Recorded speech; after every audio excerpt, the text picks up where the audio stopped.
how they can get more information. Let's give the website of how they can get involved. And we're going to have 2 ways for you to sign up. We're making it easy. If you're a local, if you're in the community, if you're in the business community, this is a Chamber of Commerce event. If you're a member of the Chamber, you can go in through your Chamber Master account. If you're not, you can get in touch with us through the WaltonAreaChamber.com. That all goes directly to me. I'll make sure you get taken care of. Now, if you're out of market, if you're coming down for the first time, you're not involved with the Chamber yet, we also have a page set up on Active.com. So go to Active.com, just search South Walton, runs up, pops up. The first and only thing, I believe, for this weekend that we're going to have going. You sign up. We have the price for easy. If you're a standard, which means you're in the middle and you think you're going to be comfortable, that's $50 if you have your own board. If you need a board, that's just an additional 10. So it's the youth division is 30 and 35 with a board rental, and then our elite division, which is for the semi-pro, or they consider themselves fairly professional in the paddleboard scene, going to be $70. But that extra $25 goes towards the cash pot that the winner of the elite division wins. So that makes it, that race will be a little bit more competitive, I think. We get a good pot going. But honestly, we're trying to appeal to everyone. So don't feel like you are under that pressure to join the race and try and win, because you'll be just as comfortable and just as happy in the standard. There you go. It's going to be a great event coming up October the 20th. Log on to Active or WaltonAreaChamber.com for more details and sign-up information. So, and of course, we're going to keep Tyler around. We're going to get him to fix the college football game. So we always have our guests do that. So you get to stick around and pick college football. We'll take a break. We'll come back. You're watching Panhandle Sports Weekly with me, Scott McKinney. We'll be in a second.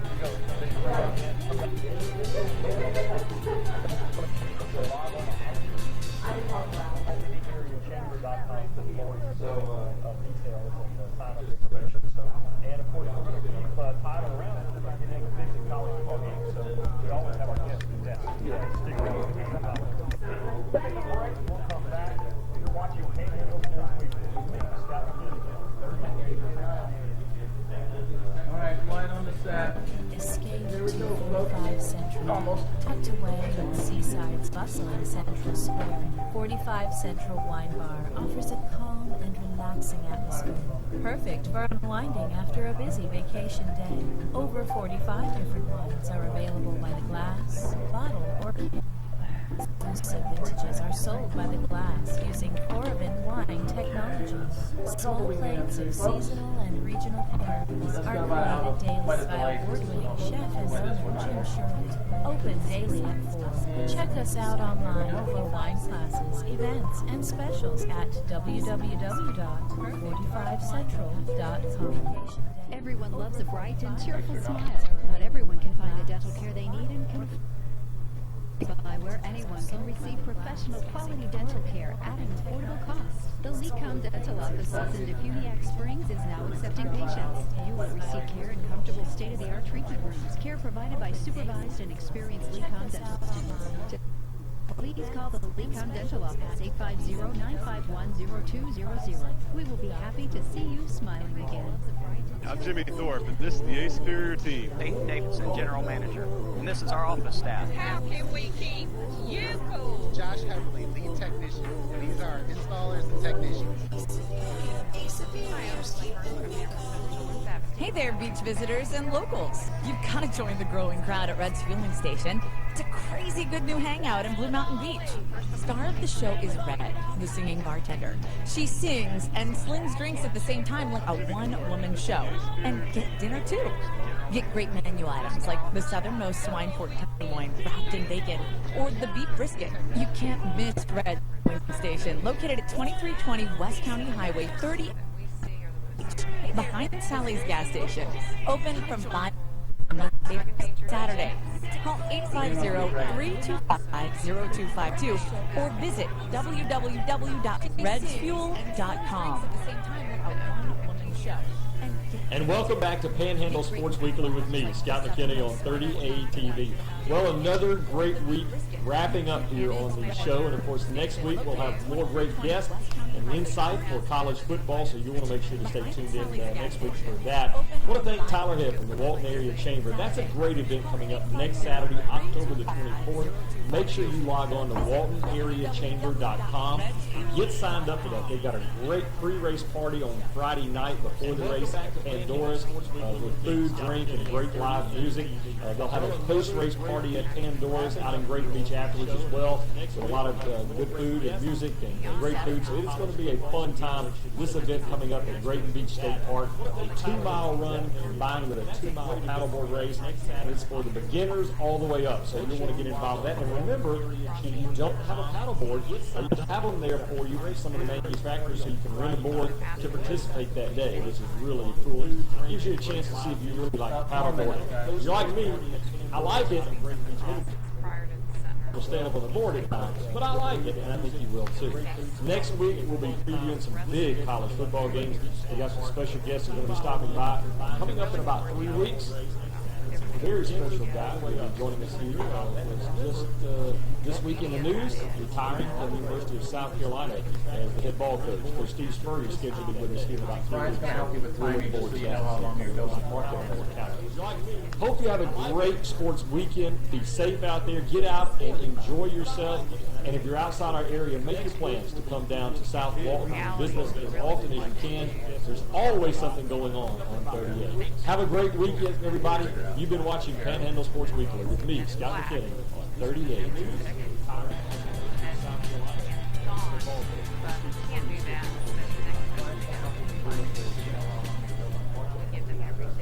Hope you have a great sports weekend. Be safe out there. Enjoy yourself.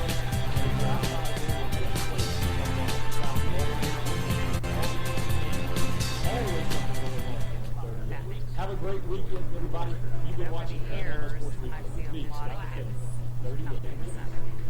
When the curtain rises at Kaleidoscope Theater, you're in for a great evening's entertainment. For 45 years, Kaleidoscope has made you laugh, cry, and cheer with wonderful live plays and musicals. And season 45 has even more. At Kaleidoscope, Vanya and Sonia and Masha and Spike, middle-aged sibling rivalry sets the stage for this madcap comedy about human folly, now playing at Kaleidoscope. Call 265-3226 or visit kt-online.org for reservation. Visit Kaleidoscope Theater. Great evening's entertainment. For 45 years, Kaleidoscope has made you laugh, cry, and cheer with wonderful live plays and musicals. And season 45 has even more. Kaleidoscope, Vanya and Sonia and Masha and Spike, middle-aged sibling rivalry sets the stage. I would say probably today. Human folly, now playing at Kaleidoscope. Call 265-3226 or visit kt-online.org for reservation. Offering an exclusive discount on 38 TV. When you visit our Square site, enter the code 38TV and you will get 5% off your total purchase. Make memories, share the love, and enjoy the Dr. Come on. 1 minute.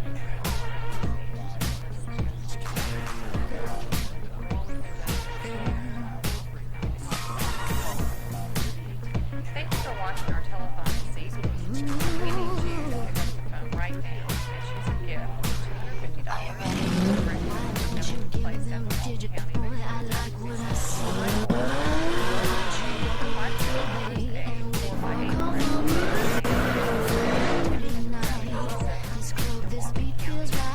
And also, 30 seconds. $1,000.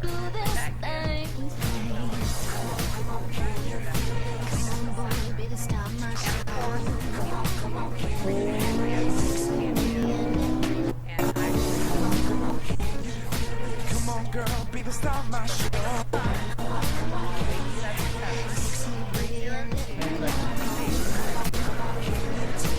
Come on, girl, I'm in the zone.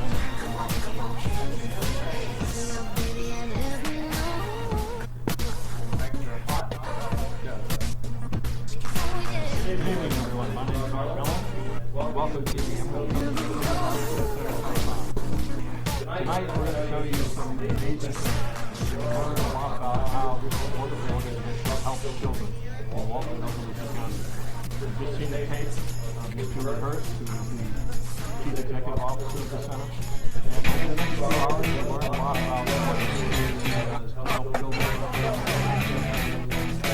Time to roll out the barrel and discover unique suds and ales. The Village of Baytown Wharf presents the 8th Annual Baytown Wharf Beer Fest on October 16th and 17th, 2015.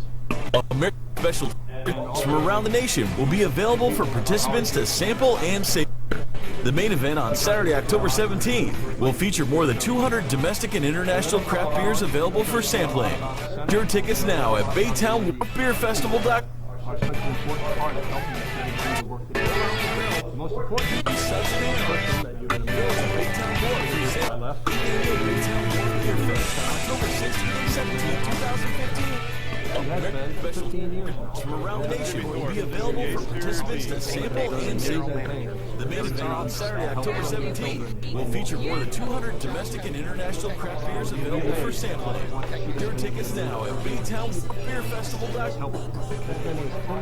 Everyone loves a bright and cheerful smile. And everyone can find the dental care they need and can afford. Now is a place nearby where anyone can receive professional quality dental care. The Lecom Dental Office Tonight is about the children of Walton County. We are raising money for the Pierce Family Children's Advocacy Center that's being built in Union Springs. We're really excited because we hope to open it at the beginning of April next year, and it's just going to bring a lot of resources to children. A lot of them have lost their childhoods due to terrible things that have happened to them, and we're going to be able to get there and restore their childhood. Examination of X-rays. Yeah. Then we'll present you with various treatment plans, and you, as a patient, decide of those options which one suits me the best, financially, motivation, etc.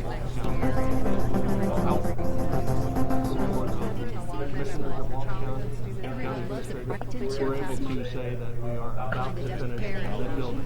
The building is going to be 15,000 square feet, which will house all the people that help the children who are victims of physical abuse, violence, physical abuse, help restore their lives.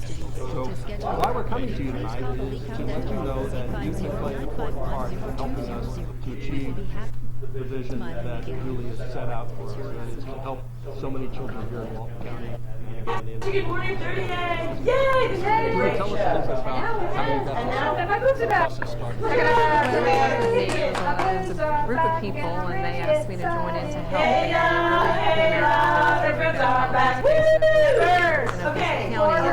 When we kind of re-traumatize those kids through that process, that people had a great result, that there had to be a better way to help kids in their environment. So they set out to find out, a concept that would work with kids and team members, and the concept of the Children's Advocacy Center. And that goal is to help those agencies that work with kids, law enforcement, prosecutors, Department of Family, Child Protective Team, therapists, under one roof. So when a child has come to the center, and people really need to understand it's only children that have been reported. So that means somebody had to pick up the phone from law enforcement, a hotline, and so there's still a lot more children out there that aren't reported. So those kids can come to the center, tell their story, which is really important when they get and then we can immediately direct services to the family, while law enforcement and prosecutors are really trying to hold those offenders accountable.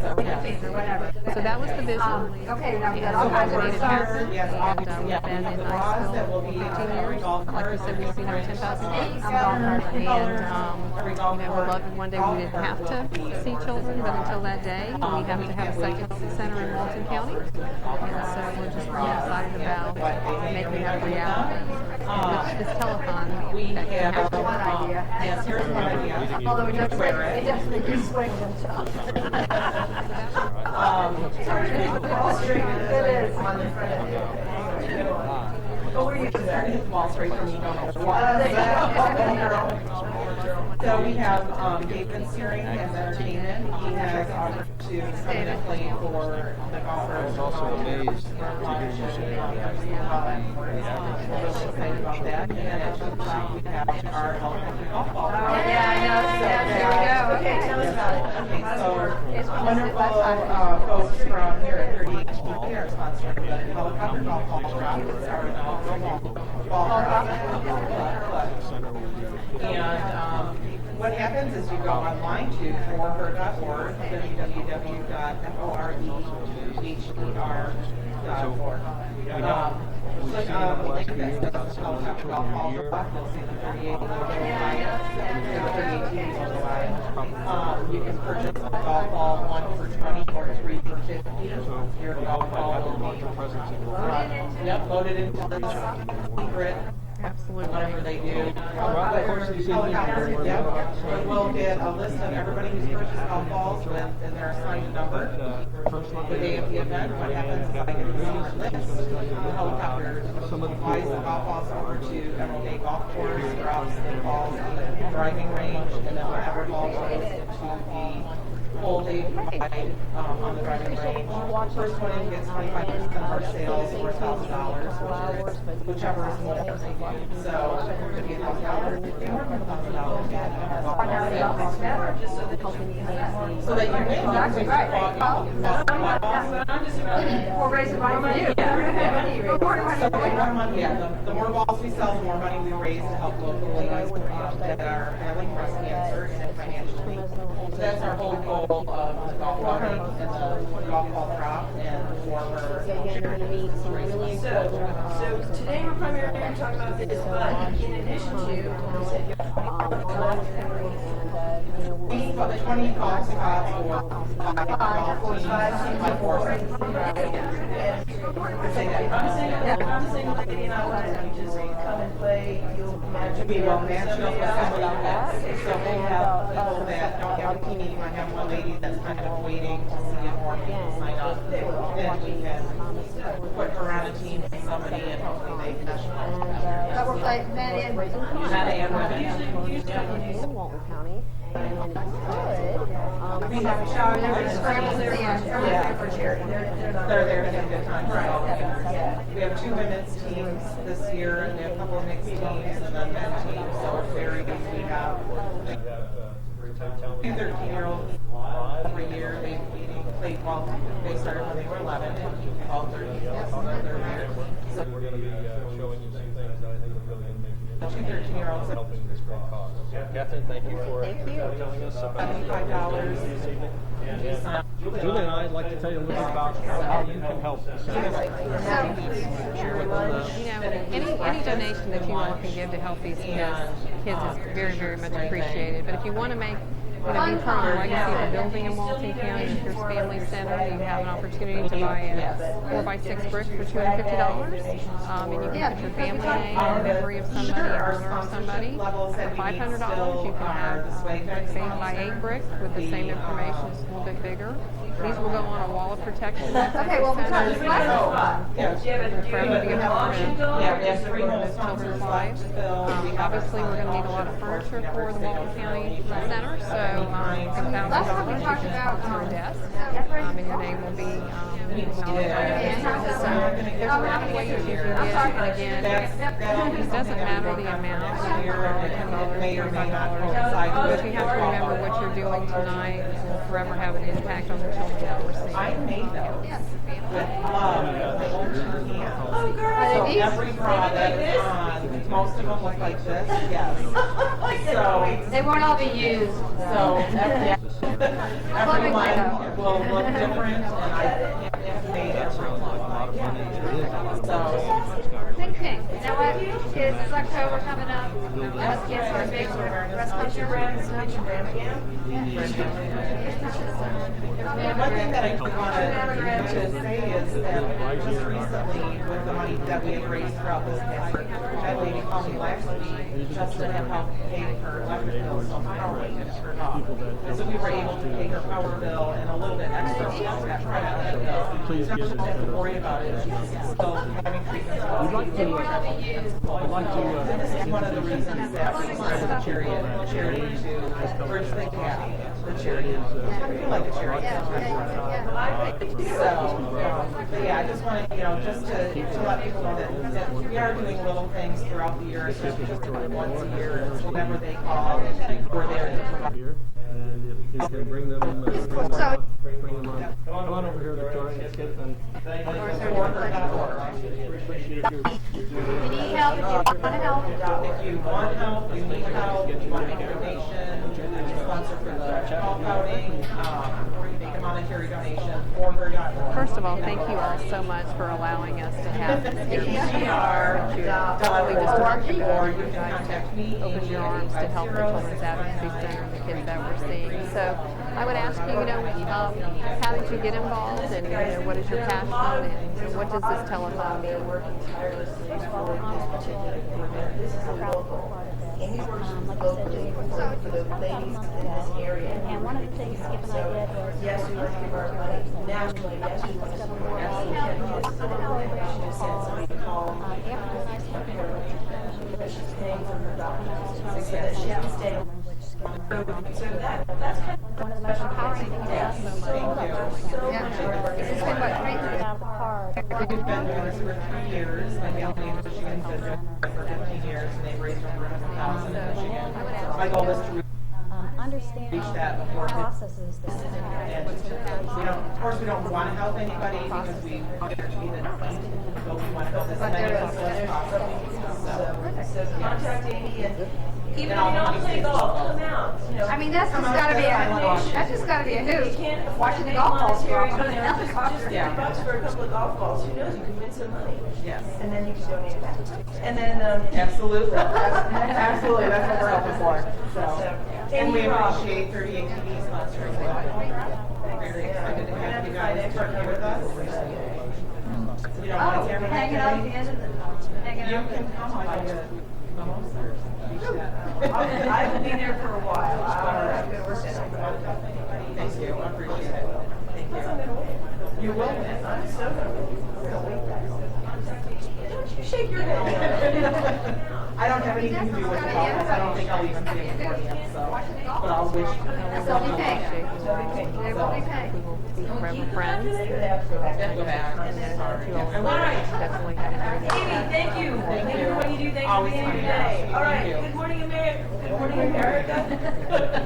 Hoda, Kathy, we love you. Thanks. Hang on, 38. You know, it is great to add on weekdays. It's on TV.com. Yes, I will be there. Find us at www.38.tv or Facebook or Twitter or Planet Beach. Oh, we're mentioning Planet Beach Spa. That's free passes. And Kaleidoscope Theater, 3 passes. And broadcasting 9 counties. 9. Choice that we're like friends. Amy, thank you. Thank you for what you do. Thank you for being here today. All right. Good morning, America.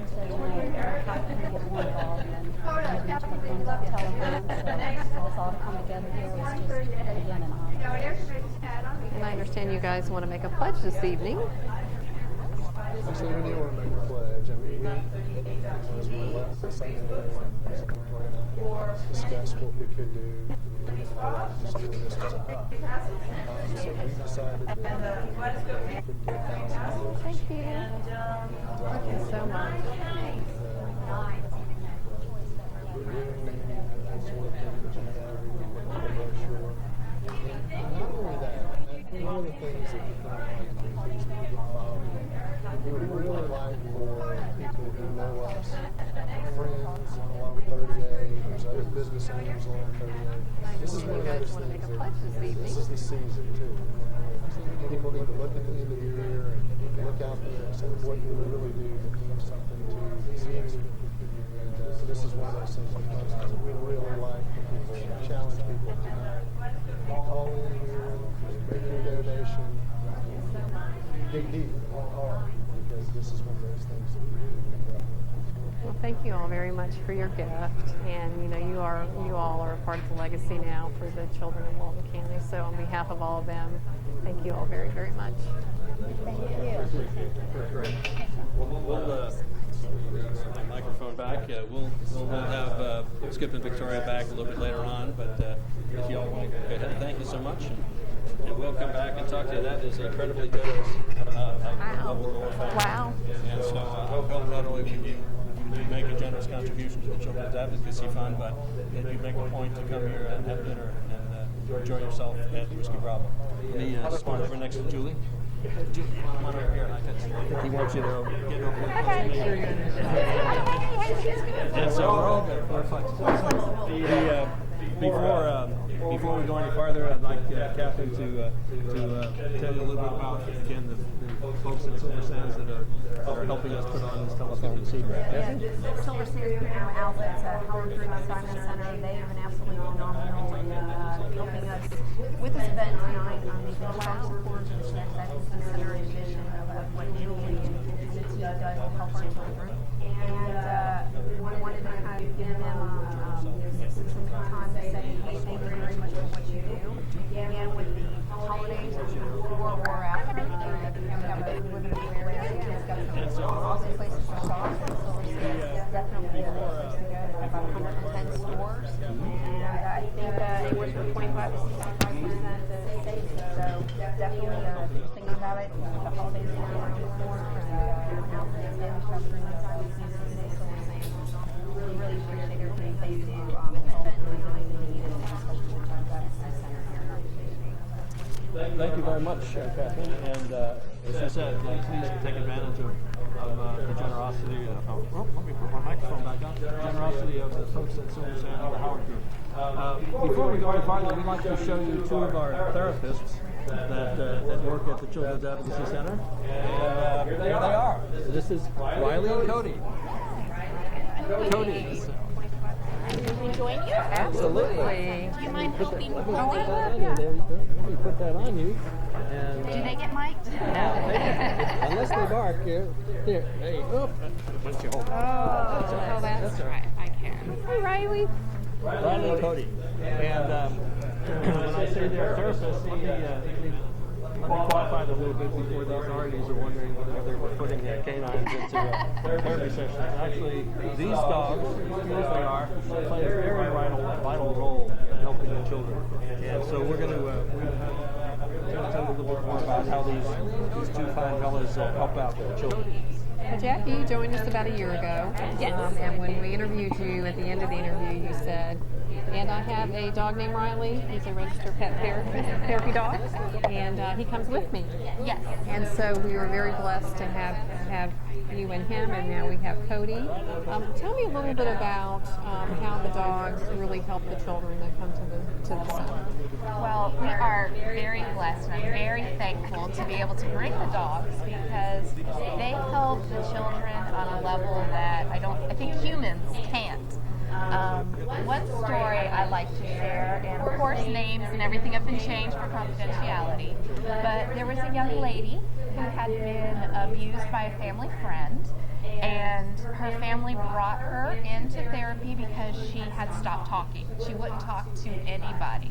So I met with her family, and I'm talking with them. I try to interact with her, and I am very charming, but still, she would not break. So she was sitting on the floor in the office with Riley, and they were having a conversation together. And when I finished talking with her family, I said, so would you like to come back and visit? She turned to me, and to everyone's surprise, she said, yes, but only if Riley is here. So that broke through. That was the first time she had actually talked to a stranger in a very long time, and it was because of Riley. So the dogs, on a level, just make the kids feel safe. They feel that they can trust the people, that we are there to help them. A lot of times, too, kids don't want to tell me their secrets, but they'll say, you know what, I'll tell Riley. So they'll go over and whisper in his ear, and I'll say, oh, you got to talk a little louder. Riley's a little old. That way I can hear, too. So now Riley is fully trained. I understand Cody is sort of in training. He is in training. He has passed basic obedience. Oh, yay! And hopefully we will take the therapy dog registration test at the beginning of the year. And one thing I would say about the dogs too, they're really good for the kids. Yes. But we as staff members at the center, we work with really tough cases, and to have the dogs running in and out of the offices visiting. We all keep treats at our desks, and so they get fed really well, maybe too much sometimes, but it really is a blessing to have them here, and it really does make a difference for our families and the kids that we see. So, Jackie, we really appreciate you. We appreciate all of our therapists, Rick and Debbie and Lori. They see hundreds of kids a year. Thousands of sessions each year, and folks, that's what really brings these childhoods back for these children is through therapy. Even though we can't take away what happened to them, we do everything we can to help restore what we can so that they can go on and live healthy, happy lives. So right, and that's like the main thing with therapy is to help them make meaning from the mess that they've been in, but to also get to a place where the memories don't have power over them. They get power over their own lives and build up their self-confidence. And working with the dogs is a great way to do that. We try to expand our therapy animal program. We have another golden retriever named Annabelle who comes and greets in the lobby. And we have a couple other teams lined up to interview to be a part. And they want to be a part of the Walla Bolton Center, which is great. By the way, if you're listening and you're hearing noise in the background, that's good because that means there are people calling in.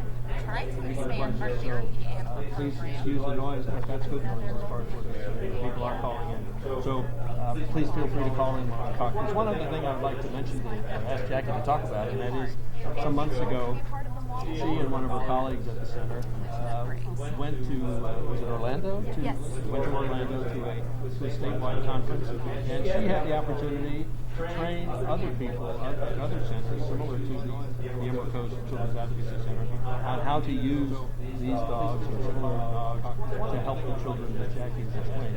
Just tell us a little bit about what that program was all about. Yes, so a lot of times people say pet therapy, and it is a quick term to say, but it really isn't the most accurate because the pets are not the ones receiving the therapy. A better term would be animal-assisted interactions because they're helping us in interacting and helping other CACs to recognize the benefits of having a therapy animal team is just amazing. And that was the point of the conference, was to spread the news, the benefits that animals have in human health and in the health of our children who've gone through trauma. It's just amazing what they can do on such a level that we're not even aware of. Well, thank you, Jackie. Thank you, Coda. Thank you, Riley. you guys get extra treats tomorrow at work. Yes, extra we do. treats. It's past their bedtime already, so they're used to snoozing. Before we bring Catherine back in to tell you more about what we're going to be doing, let me take a moment and show you. It's just amazing. Show you a picture. This is the building that is about to be finished. We have a completion date of January 17th. We are going to open April 1st because April is National, help me out, National Child Abuse Prevention. That's it, National Child Abuse Prevention Month, easy to say, but we thought that was an appropriate time to do it. So this is the building we're trying to complete. And if I had it in hand, I could do this more easily, but I don't. But let me show you. This is a diagram of the rooms that are in the center. Each agency has a different section of the room. We sold 21 rooms. And we sold 21 rooms already. So you can see those little red dots there are rooms that have been sold. So if you are generous enough or able enough to look at one of those rooms, we're more than happy to show you what's available. But even if you can't, the room is just contribute a small amount to help the cause greatly. So let me bring Catherine back in here, and Catherine's going to tell you a little more about what's ahead. Catherine? Awesome. Thank you, Art. I'll grab the button. That's a tough act to follow. Yeah. As you can see, what you just heard is it's what the CAC does. It's heartbreaking, and the cases that we have to deal with, and working with children and working with their families. But seeing that, the therapists, having Cody and Riley, I mean, it does bring those smiles and it brings joy, not only to the children but also to the staff as well, because the staff does have a hard time, and it's difficult, and seeing cases like this, and It is heartbreaking, and we wanted to bring in some other people tonight that are going to talk on behalf of the CAC and why they believe in its mission and why it's so important. In terms of, we've got members from our Walton County Sheriff's Office, we've got Superintendent Carly Anderson, then we've got our police chief at the Phoenix Springs. So you're going to hear a lot about some of their stories and why they're so vested in this. And also, again, we wanted to extend a huge thank you to Silver Sands Premium Outlets for supporting this event. We also want to extend saying, hey, if you need to do some shopping, that's definitely the place to do it. They're also being a sponsor for the Golfing Gala, on March 12th and 13th. So that's an opportunity to support the Children's Advocacy Center, especially if you're an avid golfer. It's a great way to come out and support this wonderful cause. And again, any amount, we need the support. There's a lot that we have to do for that April 1st opening and outfitting the golfing and furniture and things that may be necessary to take care of these children. So we greatly appreciate any of the support. Again, if you want to find out more information about the Children's Advocacy Center, you can certainly visit online at eccac.org or visit us on Facebook. And I'll let you know too, we have raised a little over $2 million so far for the Pierce Family Center, and so we need $3 million. So we've done really well in the last year to raise this money, and so it'll be a really good feeling to open those doors with no mortgage, and so we can focus on making sure these children have all the services they need. So pick up the phone, call 877-302-8848. Your child's waiting for you to call. Absolutely. $2 million. Head on to One more thing, that is, thank you, Catherine. There have been a number of exceptionally generous people who have contributed to this cause, as Julie mentioned. I mentioned earlier, the Pierce family is one.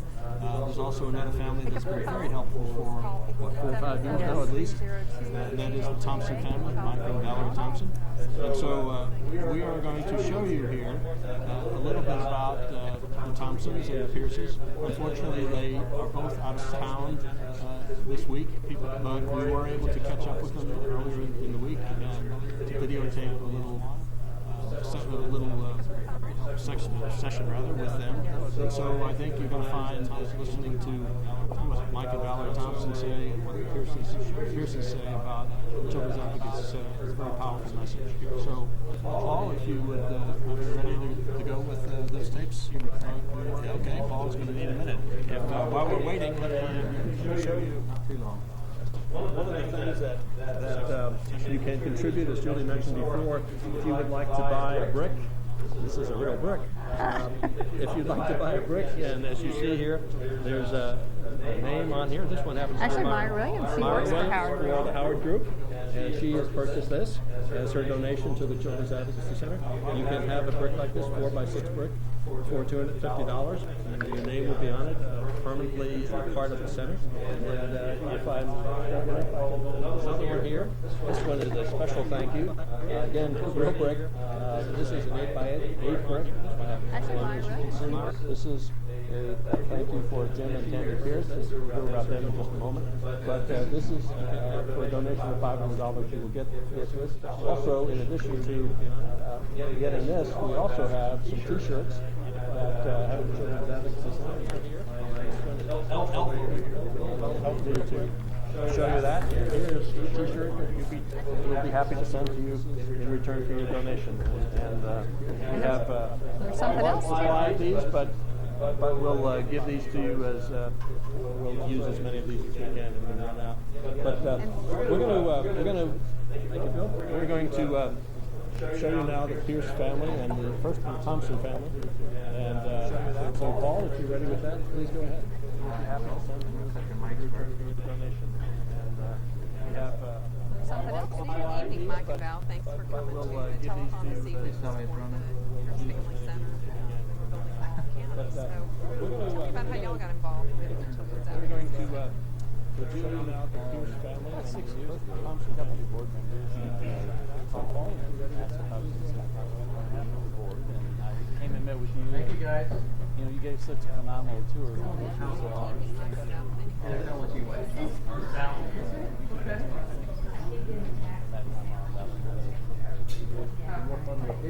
what does the Pierce Family Center bring to you?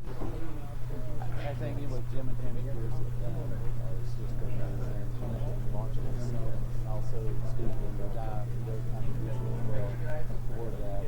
I think Walton County badly needs the center. It hasn't needed for a long time. The residents of We want to thank you all. You all have given hundreds of thousands of dollars over the last 6-7 years, and with that support has helped many, many children in Oglesby and Walton counties, and now your contributions are helping children. Well, thank you. We have great friends and friends that have been supporters of the center. People that, the golf tournament we have on Friday is 100% proceeds for the CCAC. A penny of it, Ann and Jim Berry run that tournament, and so great friends that contributed. And then for the throwdown itself, with the help of Emerald and many people, we're able to really generate some dollars that we think have been very important to the center. And y'all recently opened a winery, not opened a winery, we're making wine now. So we did just release our first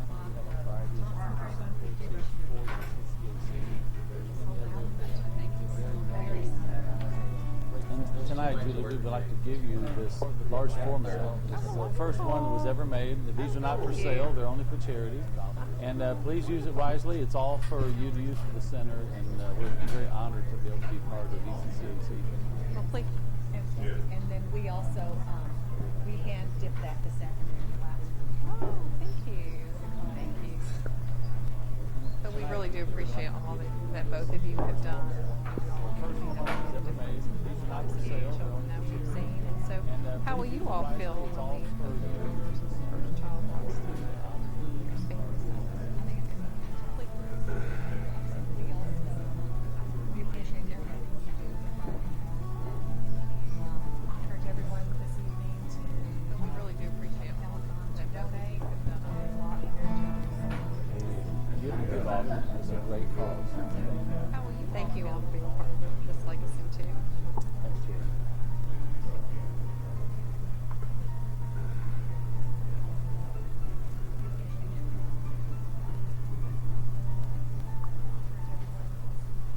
The Emerald Coast Children's Advocacy Center Telethon is brought to you by our presenting sponsor, Silver Sands Premium Outlets. All right, Lynn and Steve, thank you so much for being here with us tonight at our telethon. We appreciate all that you've done for the center, especially with the Pierce Family Center and your gift to help provide the courtyard for the children that we see every day. So tell me about how y'all got involved with the center. The Emerald Coast Children's Advocacy Center Telethon is brought to you by our presenting sponsor, Silver Sands Premium Outlets. Lynn and Steve, thank you so much for being here with us tonight. You do. Appreciate all that you've done for the center. Pierce Family Center and your gift to the courtyard.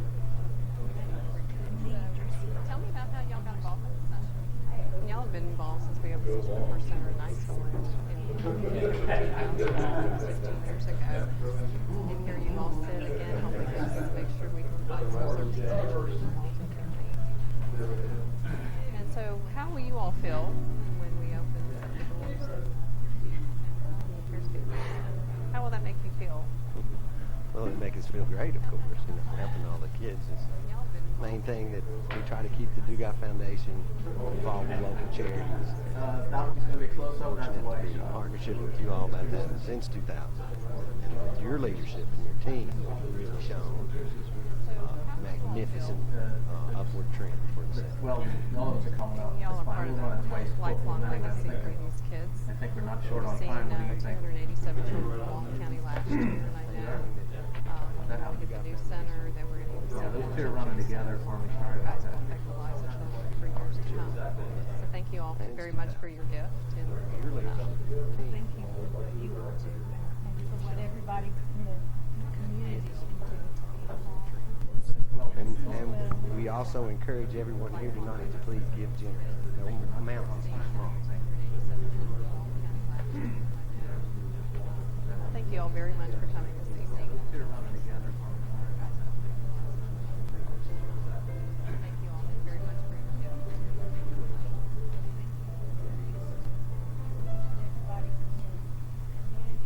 Thank you for watching our telethon this evening. We need you to pick up the phone right now and choose a gift of $250, which is a brick that will be placed at the Walton County Children's Advocacy Center, a 4x4.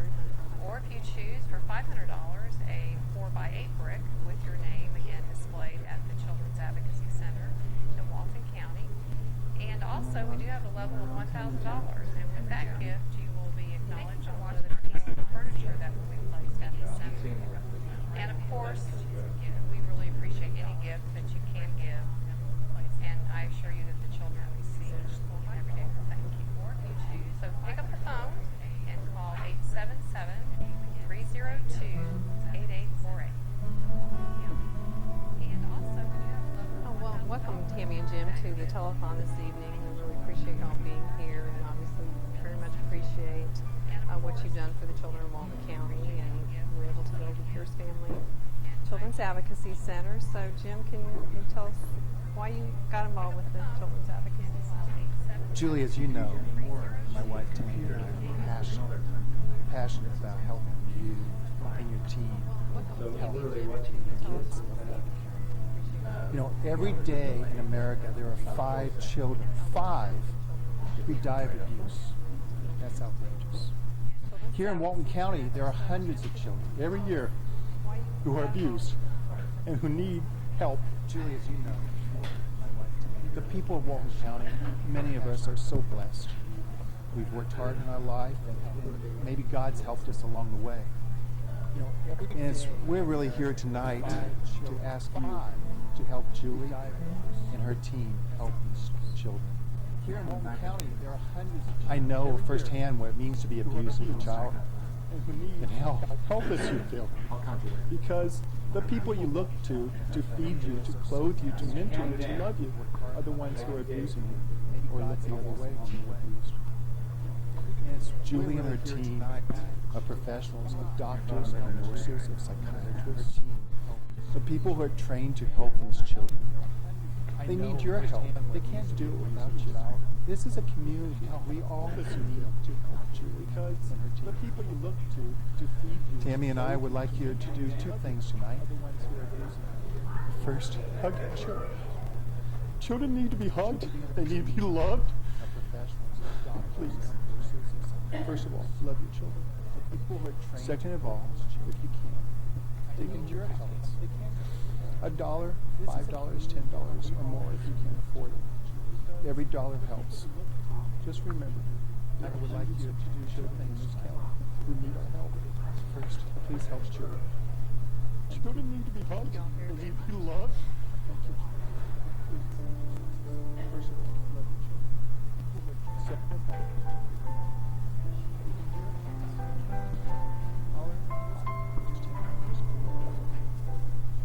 every dollar helps. Just remember.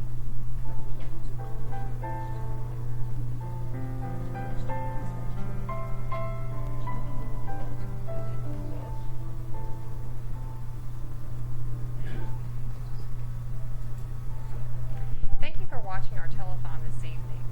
We need you to pick up the phone right now and choose a gift of $250, which is a brick that will be placed at the Walton County Children's Advocacy Center, a 4x4. Or if you choose for $500, a 4x8 brick with your name again displayed at the Children's Advocacy Center in Walton County. And also, we do have a level of $1,000, and with that gift, you will be acknowledged on one of the pieces of furniture that we need placed at the center, right?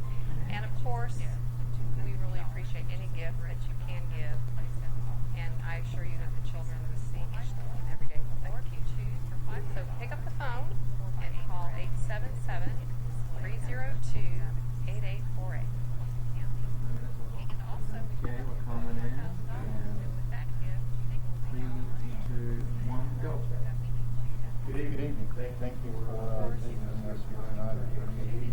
My name is Tom Cooper, and I'm the chairman of the steering committee rearranging Children's Advocacy Center for Walton County. Tonight we're lucky enough to have Lieutenant Artie Rodriguez with us from the Walton County Sheriff's Department. Lieutenant Rodriguez is not only a friend of the center, he's a Nashville reporting office. Lieutenant, can you tell us a little bit about your relationship with the center and how child abuse impacted you? Yes, sir. I've been with the sheriff's office for about 15 years. And 10 of those years I was school resource officer. And being a school resource officer, I come in contact with a lot of kids and children that's came to school, that's been victim of child abuse. And I see how it affects not just the child, but the teachers and just everybody that associated with that child. So I see how it affects, that way. And also, once I left from being a school resource deputy, I started doing polygraph exams for the agency. I see these guys that come in that's suspects of child abuse, and having to interview them and see how many lives it affects, for what they do in these kids. And I see how it affects. Do both aspects. I saw it through a school resource deputy and also the job I'm doing. We certainly appreciate I see how it affects that way. And also, once I left from the school resource deputy, traditional country music. Just released his latest album called Borderline. We already have been gracious enough to the next 10 callers with a donation. They're going to correct. Artie's also going to perform tonight for us. What are you going to sing for us? Well, that was the thing. I was thinking, what kind of song could I actually sing for this type of child advocacy? And I came across this one song. It was from an artist named Jason Michael Carroll. I believe he was one of the co-writers, if not the co-writer, in 2006. And it relates to a child being a victim of child abuse. And I thought, what a great song to perform for this cause. Well, that was the thing. I was thinking, what kind of song could I actually sing for? Thank you very much. No problem. It's my honor. It's my honor. And I came across this one song. It's from an artist named Jason Michael Carroll. And it relates to my little girl met a new friend just the other day. On the playground in school between the tires and the swing. She came home with tear-filled eyes, and she said to me, Daddy, it's a lie. I just brushed it off at first. I didn't know how much this little girl had been hurt, or the things that she had seen. I wasn't ready when she said, tell me that it's a lie. And she said, listen lies to the classroom, listen lies every day at school, listen lies to the teacher as she tries to cover every bruise. My little girl laid her head down that night to go sleep. As I stepped out the room, I heard her say a prayer so soft and sweet. God bless my mom and my dad. My new friend Alyssa, I know she's really bad, 'cause Alyssa lies to the classroom, Alyssa lies every day at school, Alyssa lies to the teacher. I'll tell anyone would do.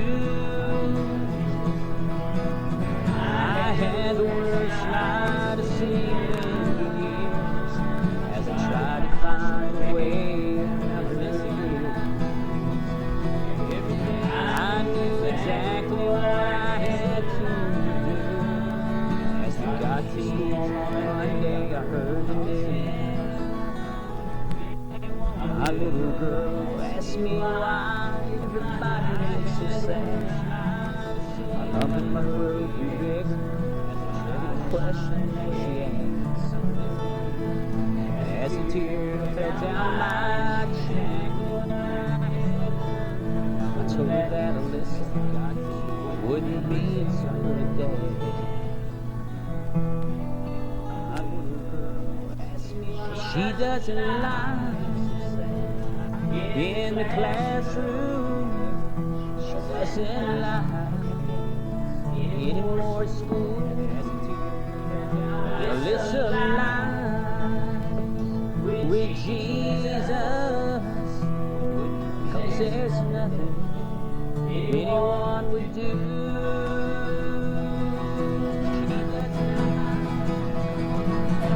Tears fill my eyes when my little girl asks me why. Listen,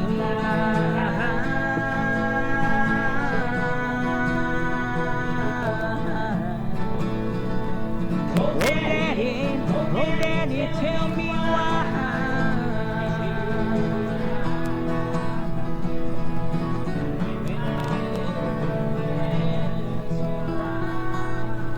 Listen,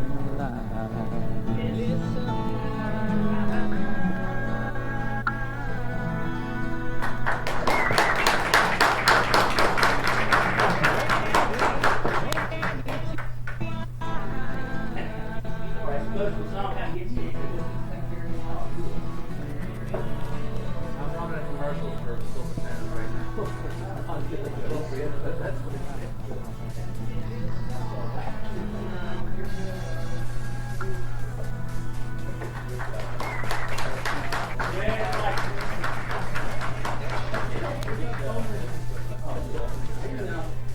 Exceptional brands, extraordinary savings. Silver Sands Premium Outlets, a Howard Group and Simon Center.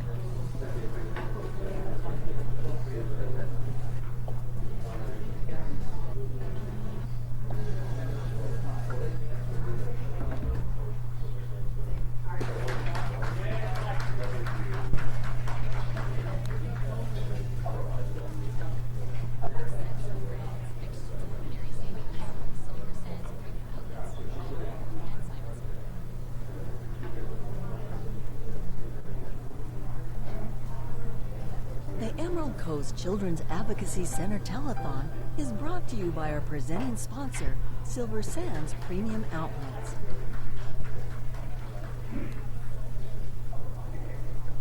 Hi, I'm Julie Hurst from the Emerald Coast Children's Advocacy Center. I'd like to welcome you here today to take a look at the center and see what we do for these children.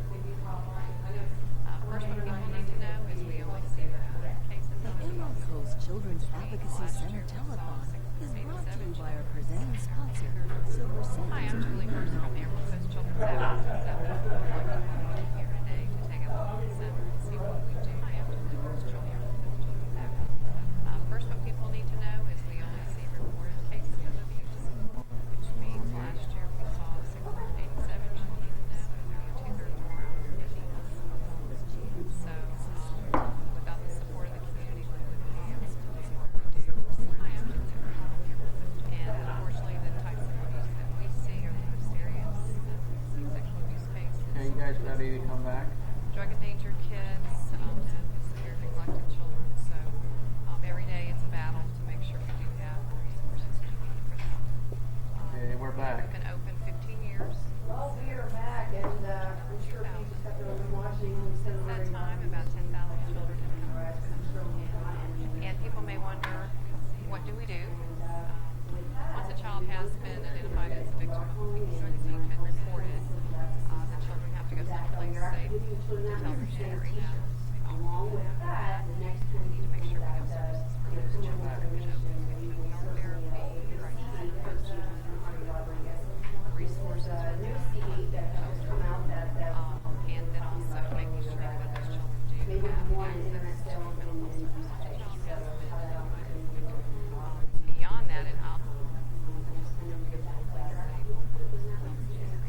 you know that song "Look Alive" is about a child who was being abused and no help. And so, you know, in Florida, we do have mandatory reporting. You know, especially if you take that phone call, and that number is 1-800-962. So, I know you can't save them all. You got to work every day if you can. Take people out the community, teachers, everyone where you know a child that you need to be calling.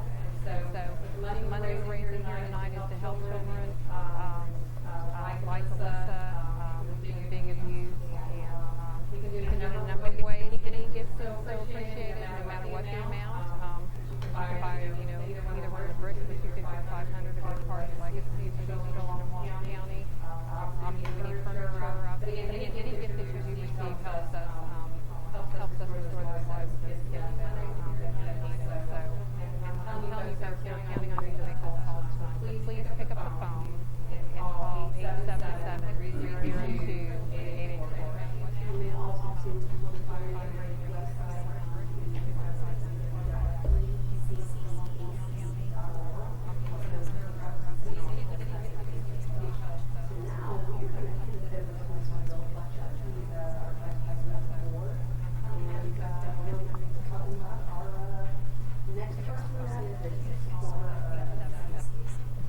Thanks, Catherine.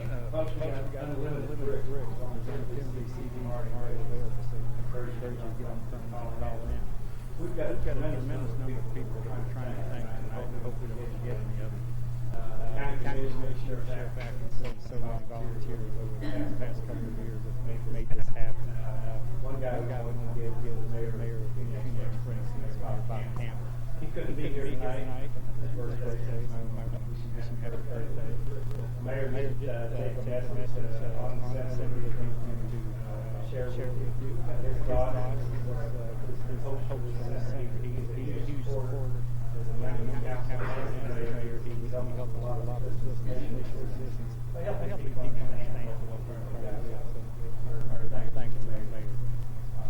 I'm really right now. We are. Well, we're here at the Pierce Family Center here in Walton County on College Avenue. This is the future home for child abuse victims here in Walton County, so we can provide services to give them hope and healing. And we have here with us Jack Huggins, who is the superintendent of our project. So, Jack, tell us a little bit about how you got involved and kind of what the timeline is for the building. And it didn't happen in 7 days, but... No, and you wanted it to happen in 7 days. I did my best. But you did a great job. We've got 3 more days we might make it. Okay. Anyway, I was fortunate enough to come to your groundbreaking ceremony with Bill Fletcher, who was on the board. I happened to be in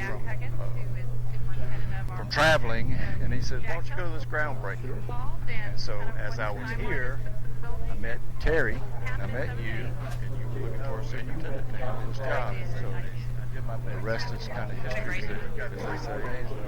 You guys hired me to look over this. I was fortunate enough to glad to be a part of it. Tell us a little bit the timeline of construction. Well, we started in December. So the site has been somewhat of a difficult site because it's a clay hill that doesn't saturate and soak up water very well, but we restored it. We are now above all the clay and we're dried in. We're hanging sheetrock, and we're going to do our best to have you done, if not by Christmas, shortly after. So that's what we're shooting. The end goal is for us to be able to move in about the 1st of April and celebrate Child Abuse Prevention Month, and that would be a great way to start that off. So thank you for all that you're doing, and we really appreciate it. Well, thank you. Thank you for letting me be a part of it. We are now above all the clay, and we're dried in. We're hanging sheetrock. Yeah, I can't find where it is. We'll do our best to have you done, if not by Christmas, shortly after. So that's what we're shooting. The end goal is for us to be able to move in about the 1st of April and celebrate Child Abuse Prevention Month, and that would be a great way to start that off. So thank you for all that you're doing, and we really appreciate it. Thank you. Thank you for letting me be a part of it. We are now above all. Usually we typically just pick up what, this is transmitting, and this is transmitting. Julie, it means a great deal. First of all, this is all about the children, and we're so thankful that they do have an advocate such as this organization, and we're just proud that you chose the FUNIAC to construct this phenomenal facility.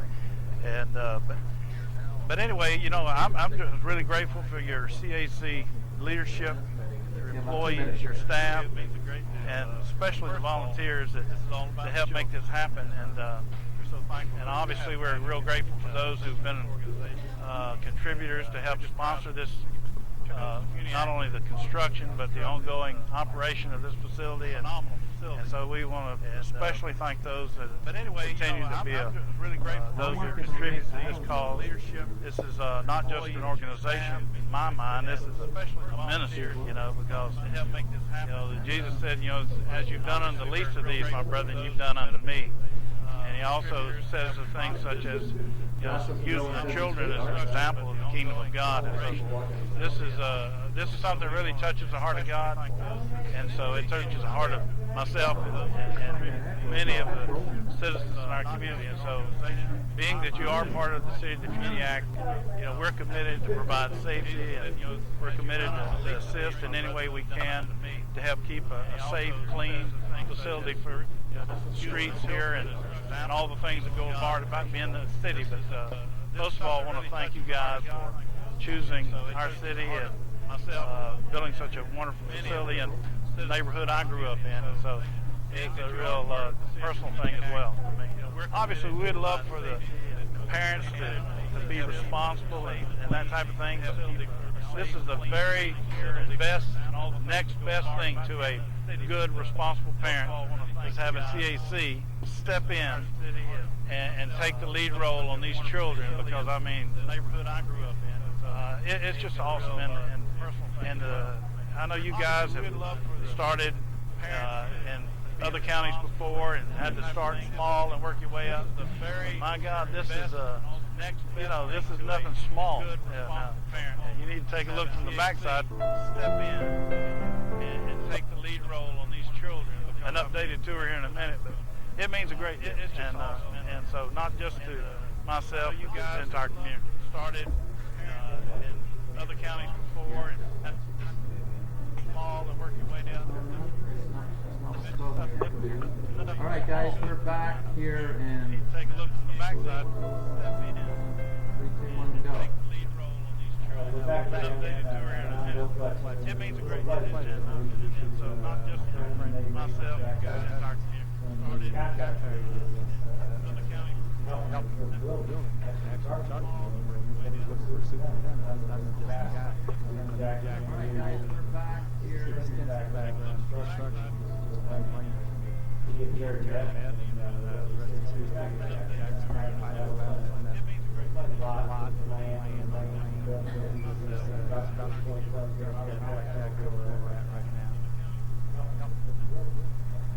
Well, it has been a challenge, but yes, we are building the track and starting here to take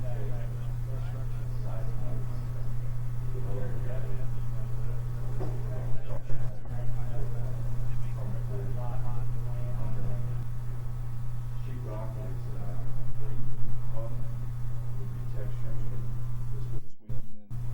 Starting to hang on Monday.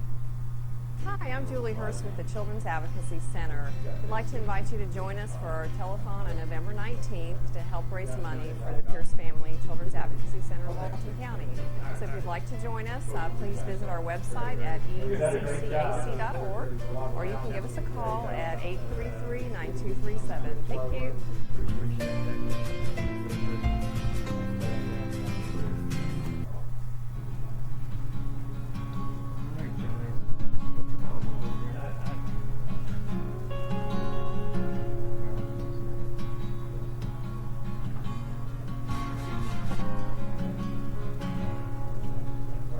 Joey.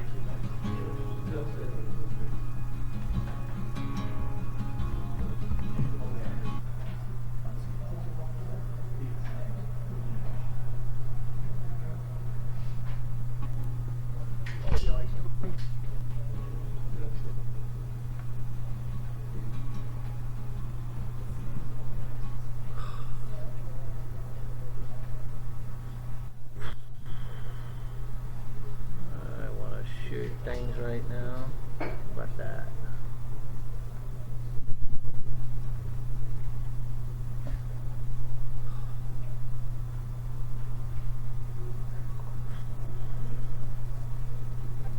Well, we have always served Oakland and Walton County from night school. And again, we opened in October of 2000. And probably 3 or 4 years ago, we started really thinking we needed to put services in Walton County. Well, we're here in Niceville because it was, logistically about the same distance.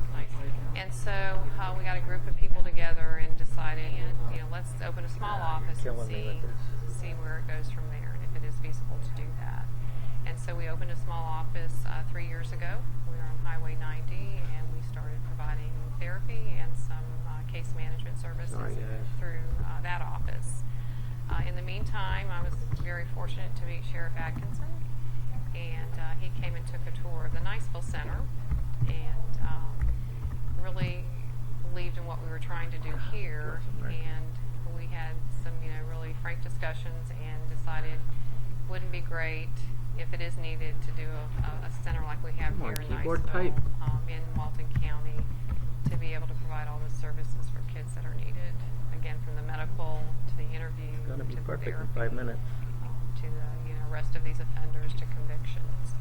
And so we started our journey and identified some property on College Avenue.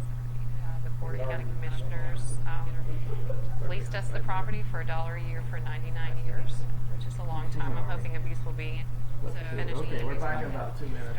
And so, again, then we started looking at, obviously, how are we going to build it? And that takes money. As property for $1 a year. But a very kind gentleman, Terry Jones of Thomas Builders, stepped forward and told me he would build that building.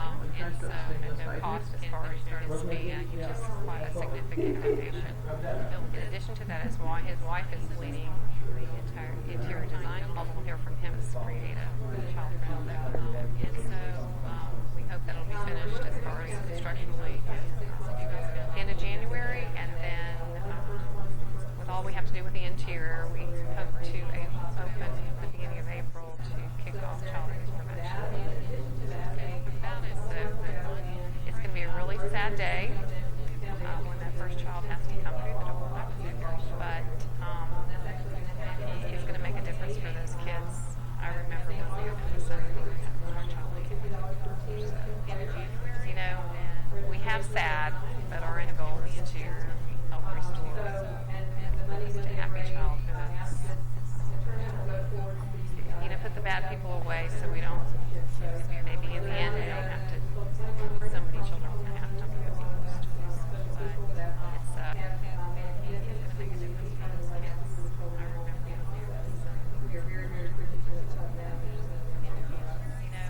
remember we have SAD, but our end goal is to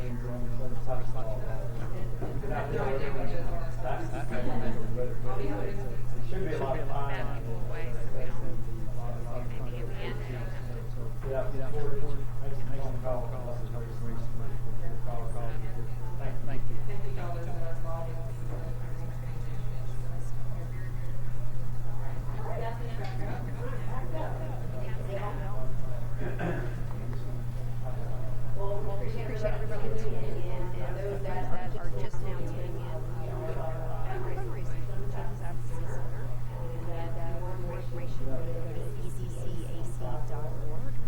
Real quick, for those of us on the phone with Rodriguez, we have these CDs right here. So those that want to help contribute to this very important mission for our children, Lieutenant Rodriguez has donated a whole bunch of CDs for us to give to donors.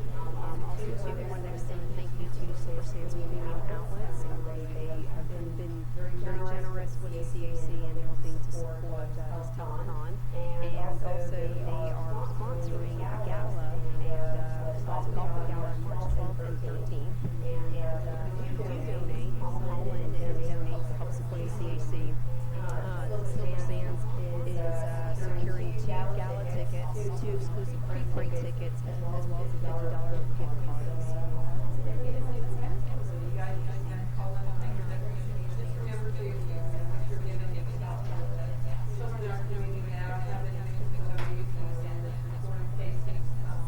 We saw 687 children last year in both and that's one too many child, so we need to help support them. So you can pick up that phone listed and call 877-702-5699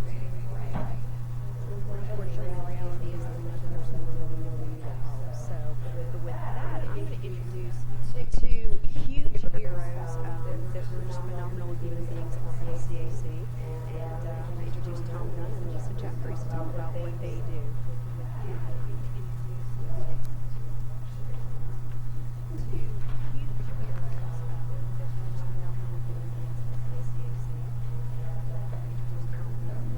I have the privilege of working with two folks. Tom has been with the center for 17 years. Sid has been here 5. Tom is our case advocate, and Jeffrey is the assistant director at the Walton County Council. So they really have been in the field and have really been part of the team, and part of the services that we provide to children. So Tom, tell us a little bit about the team and We've got a phenomenal team that goes in Walton County. We couldn't do what we do without people. And the team is made up of individuals, officers, and investigators, like the Children Family, the National Protection Team, the State Attorney's Office, the CDC staff, and everything else. All those agencies working together. The Center for the Children Center, which protect the children. We just did a signing the first of September, where we had our agency heads come again and sign a memorandum of agreement saying that we're here to work together to benefit the children. So in these child abuse cases, it's not one agency that's going out there, it's the team. And we know that the team is working to get better results. Just want to add that 1996, where the concept of CAC, 29 veterans that were arrested. In 2014, we had 187 veterans that were arrested. The demographic hasn't changed too much. What's changed is the concept of CAC all over the area. So we couldn't do it. I just want to say a big thank you to our community leaders, police chiefs, our sheriffs that were leading this process, leading, we work together to change.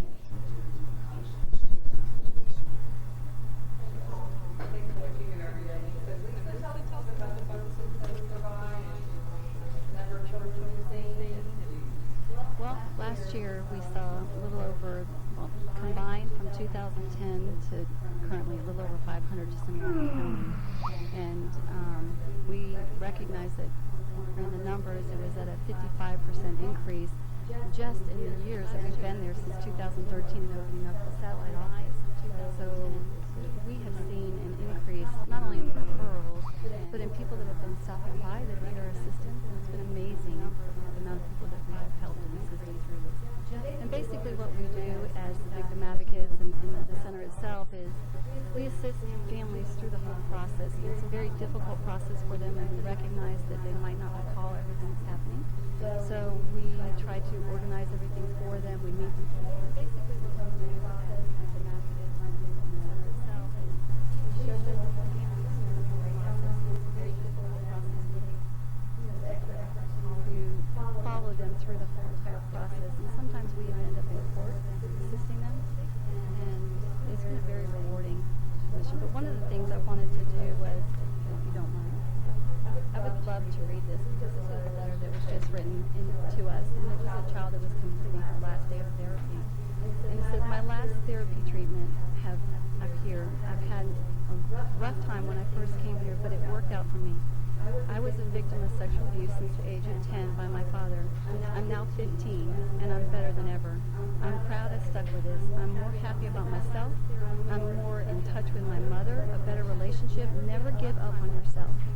You're beautiful and you're strong. And then she wrote a really nice P.S. Thank you, Miss Lori, for all of your help that you've given me, and I have made more of a family here. And that's referencing all that we have done. These kids, we bring them in and they're treated like family.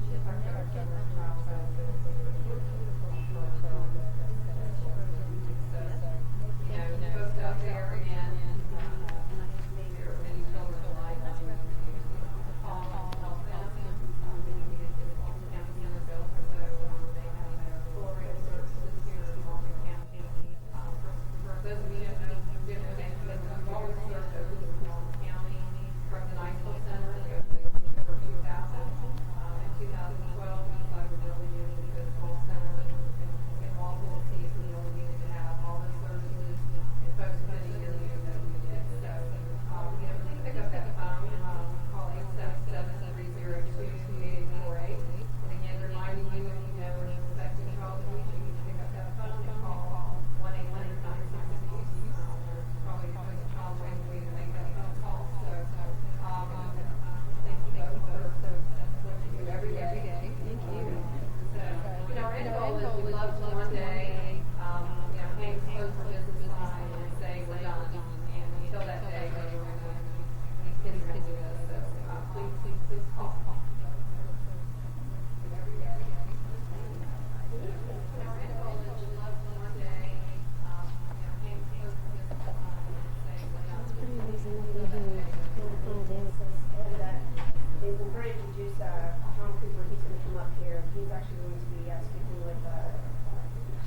really tough cases. So Sheriff Atkins is going to come on with Tom Cooper, and we're going to hear about the sheriff's office.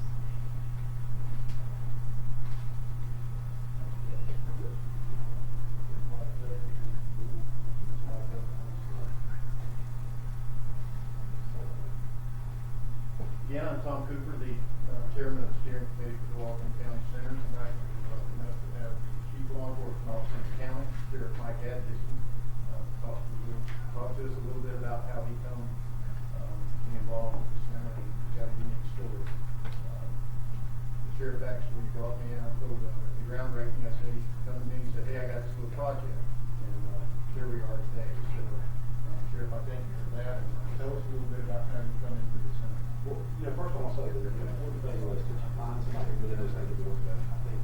I knew all kidding aside, you had a passion for this. I knew that you had an opportunity to be involved. You'd be a great asset to driving this center forward. The way I came to the center is a little bit different. I spent about 16, 17 years in Tallahassee, working for the Tallahassee Police Department in the state of Florida. And the way crimes against children are investigated in Tallahassee is not really the same as it is here. And in fact, there was no CAC, there was no involvement by any of the services. It was essentially, we go in as the law enforcement, we arrested people, and that was it. And really, there was no afterthought about what was going on with the children, how their lives proceeded. Essentially, initial arrest and prosecution.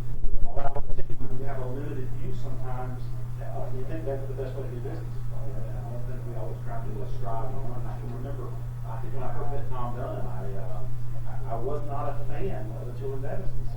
The way business model was set up, I did not see it being the best way to do it. I thought maybe it was going to be a little bit of impairment business. But I'll tell you, and I joke about this and talk about it, I'm probably the biggest contract because I fully believe in Children's Advocacy Center. The mission, the way it's established, the way it works. In fact, I've tried to speak to the folks in Tallahassee, and I've been having Scott Maddox from here in Tallahassee. I've advocated for those folks, and I've been representatives out of that area as well. It's a wonderful model. I think it changes lives. And I think what's really important in my comments is that the ripple of the impact of this crime is lessened through the continuation of that area. And I think that is probably the most important perfect thing to say is that these children are not just left out on their own. They are cared for, they're looked after, and there's this opportunity to make a difference and break a cycle of violence. And for me, that's really what this is all about. So I'm a huge advocate for Children's Advocacy. We certainly appreciate all the resources that you have contributed to folks who investigate child abuse. I really said before, we hope one day we can have a train of closed that's for business signs up on the door. Like Jeff, and I know with the services that you provide, you certainly have the same passion as everybody in this room is to get to that point. Is there anything from your standpoint that maybe the community can do to help you in your mission to stand child abuse out? Well, I think, it's just as simple as no phone call is too small, nothing is not important. Let us make that decision. Let us go out there and interview these folks. Let's look into it. There's nothing wrong with that phone being concerned. We want people to reach out and do that. And I really encourage people to also reach into your pocket. This is something that makes a difference. We spend a lot of money on things that don't make a difference. This makes a difference. And that's why, we've agreed and advocated taking drug seizure money and using it to help finance some of the operations where we can. We're going to continue to do that going on in August. I think it's important. I think we can make a difference just $1 at a time here. We certainly appreciate everything that you've done. We know you're a big fan of the center. Moving forward, when the center gets completed, you're going to be its biggest advocate. Law enforcement today is a tough place to be. You never get to do the right thing, but you always see bad. Any little things we can do to make bad good, everybody's eyes are part of it. So we certainly appreciate everything. If I could handshake as well. It's an investment that we get. Thank you. And I also want to thank Lieutenant Rodriguez tonight. The center sheriff. Lieutenant Rodriguez autographed a CD, which is now up for auction, and I've got a $250 bid already on the CD. So all that goes to the center. So whoever would like to call in and be $250, we'll certainly take your call and your money. It goes to the kids. Artie Rodriguez, Sheriff, we appreciate you again. Keep up the good work, and tell your team to do the same. Glad to be involved. And I think Julie, we're going to turn it over to you now for some more fun. Thank you, Sheriff. Appreciate all that you do.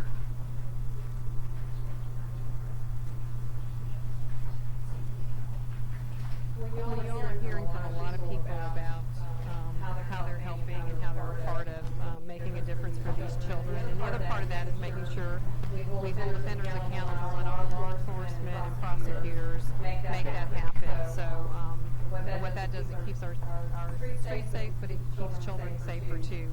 So one thing we really haven't mentioned when we're talking about the Children's Advocacy Centers, they're really a child-friendly environment. When we created these centers for children, it's to create a very welcoming environment. So that the trauma that they've experienced, we're really trying to help reduce that and make it a happy place. I will tell you, I often wondered when the children had to come back to the center if it would remind them of what had happened to them. And because, again, we see the most egregious cases of abuse in the two-county area. But we had a little girl that came to the center who went through a really bad sexual abuse case a couple of years ago, and her mom said she wanted to come by and visit us. And so children often do come back and hang out with us. And we were walking back into the kitchen to get a cookie, and she said, you know, Miss Julie, I really, really miss this place. I don't get to come here very much anymore. And so at that particular moment, I realized, you know, we really are making a difference, because if you can have a place where children have to come and tell what happened and relive it, but they feel like it's a safe place and they missed it, then I think we've done our job. So we need you all to help us do our job by helping support the Walton County Center so we can create that same environment. And so we have, again, we want to remind you about the bricks for sale, and we got the 4x6. And the $500 brick. And again, these will be wherever part of the center in Walton County. And then also, you know, it's going to take a lot of furniture to fill that building, so you can sponsor a piece of furniture for $1,000. But then again, any gift is so appreciated for these children. So, you know, please reach into your pockets and make the phone call. They're waiting on you at 877-302-8848. And I'll remind you again, if you know or suspect of child abuse, please call 1-800-96-ABUSE, and that's actually 1-800-962-2873. So again, we really appreciate you all's support this evening. And what's next on the agenda? Tell us about Jeff. Oh yes, how could I forget that? Jeff, many of us in the community know Jeff McBride. We met him probably 3 or 4 years ago, probably longer than that. And he came and sang at one of our galas, and from that time forward, he became a forever friend of the Children's Advocacy Center. And so one of the things he did, he wrote a really, didn't write it, but he sang a beautiful song called Wipe Away Your Tears, and it really is specifically about child abuse, and the video speaks for itself, so I think Paul will be ready to play that. Put your mics off here.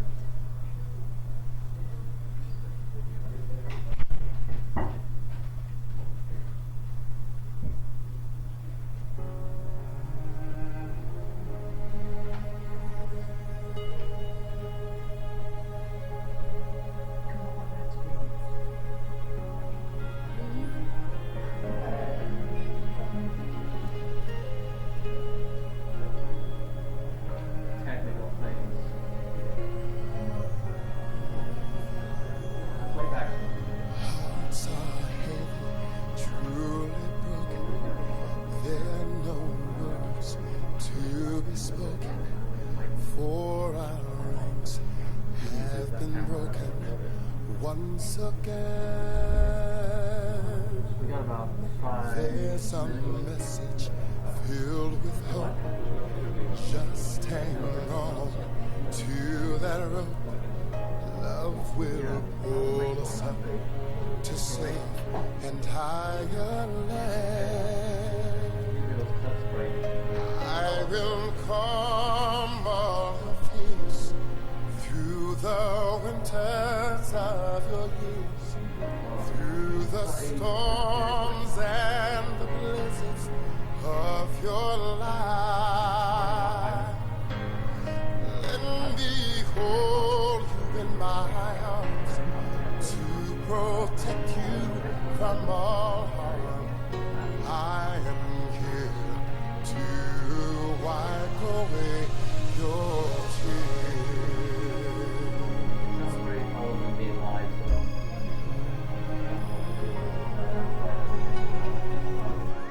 through your days of desolation, I will bring you consolation as I reach out to dry your weeping eyes.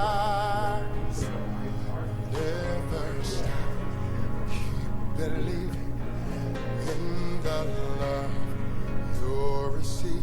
You can rest assured it'll never go away.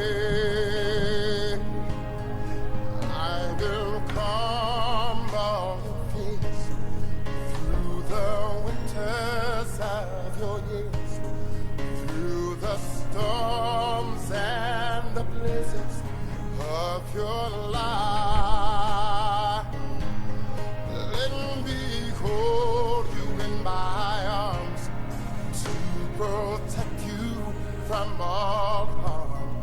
I am here to wipe away your tears.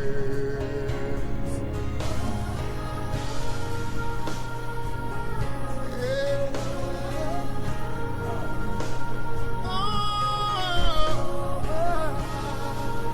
Said I couldn't find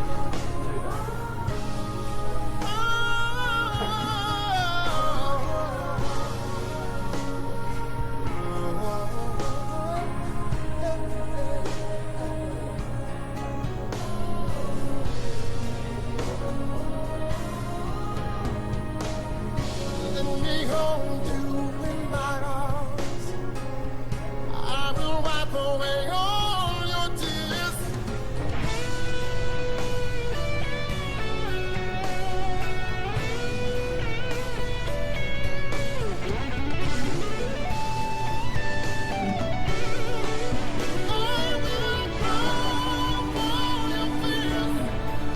Through the winters of your years, love will pull us all to safe and higher ground. Let me hold you in my arms to protect you from all harm. I am here to wipe away your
We're filling in some time here, Mr. Bill.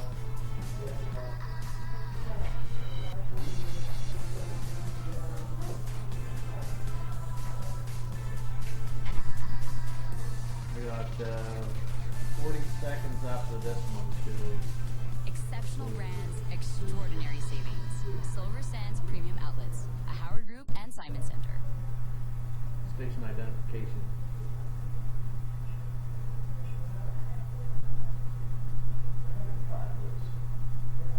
No, 40 seconds. No, I meant 5 minutes to talk.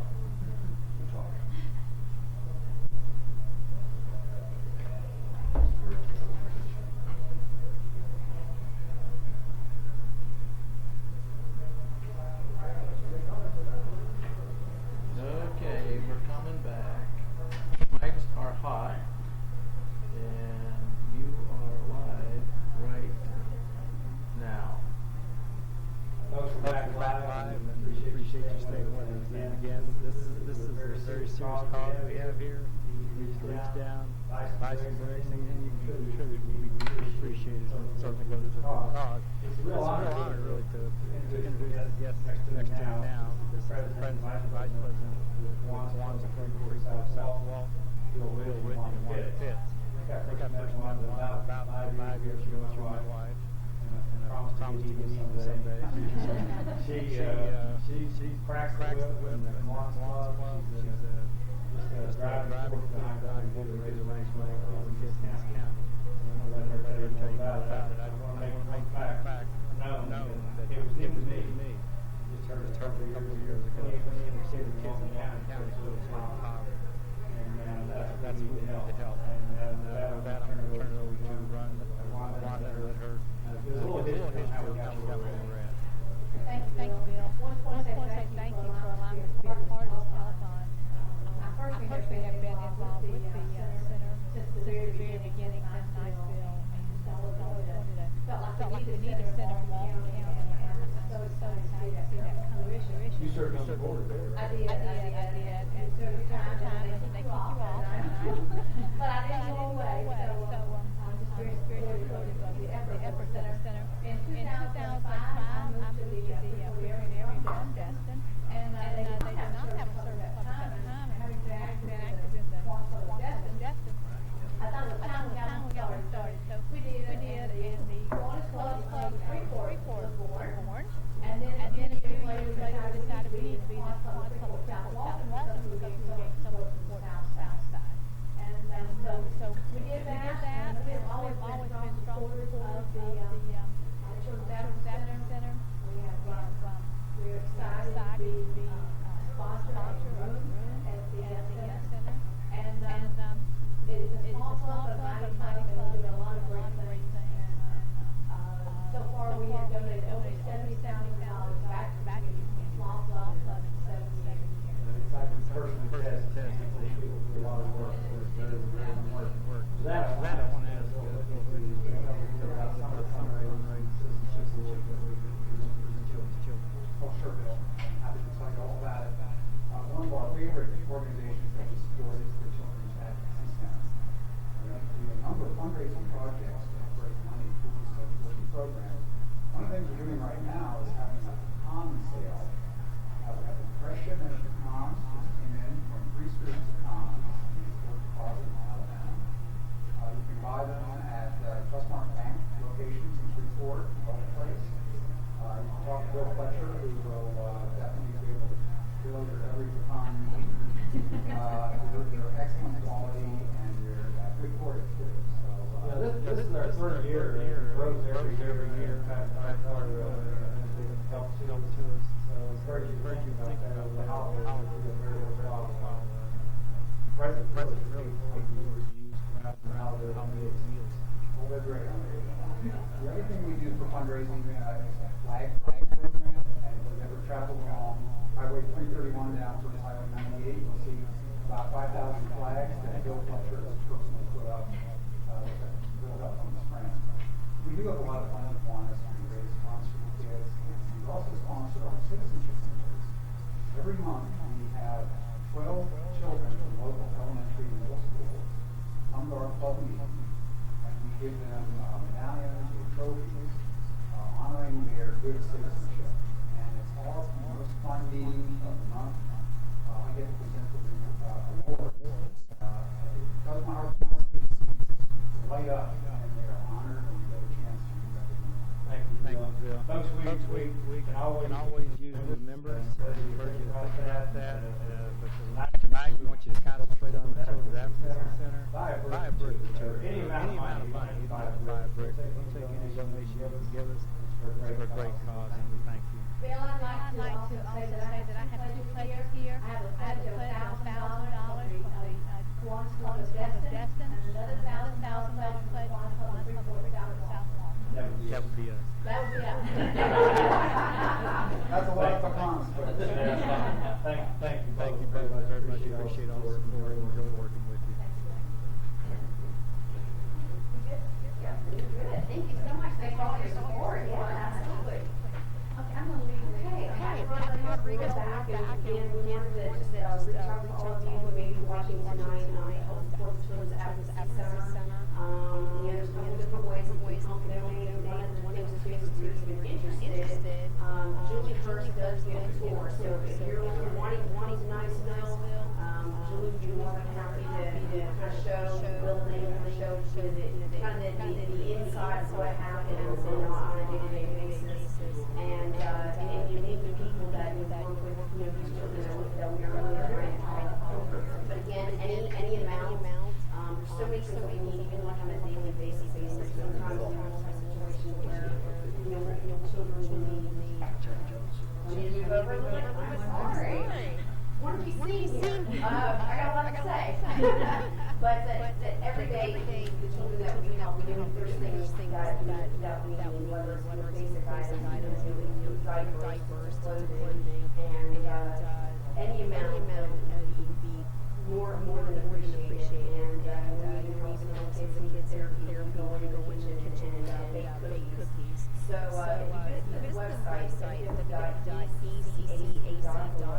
you will find some of the wish list items, of course, on the holidays and things that are in need. And thank you for everything. Call in. There's a lot of them that we definitely need your support. And I'm going to bring Tom Cooper back on. Thanks, Catherine. Just to let everybody know, RDCD is now at $275. $275. All that goes to the center. Okay, it doesn't go to me and it doesn't go to Artie. So we're at $275. This is a piece of history book. You can come get it. Artie's great. If you heard him, he's just phenomenal, and he's been quite popular in Europe. He's pretty popular here in the local area, so I'm sure he's going to be famous worldwide one of these days. So definitely, please, it's a tremendous thing that he did tonight to sing, and it was very touching, and really greatly appreciate his support. And I'm going to bring Art Miller back on.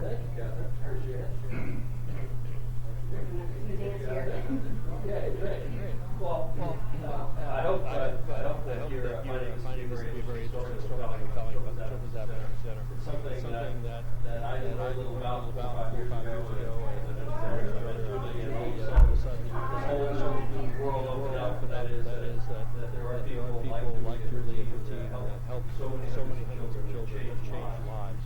And so about 2 years ago, Julie asked myself if we would help her find a place where she could open up a large children's advocacy center in Calhoun County. So Bill and I went on a search and looked at properties around the county, and with the help of county, so the county officials and Sheriff Atkins, we found a place that was perfect. 4-acre site, county owned, had been where the Walton Hospital used to be, and it was basically their land.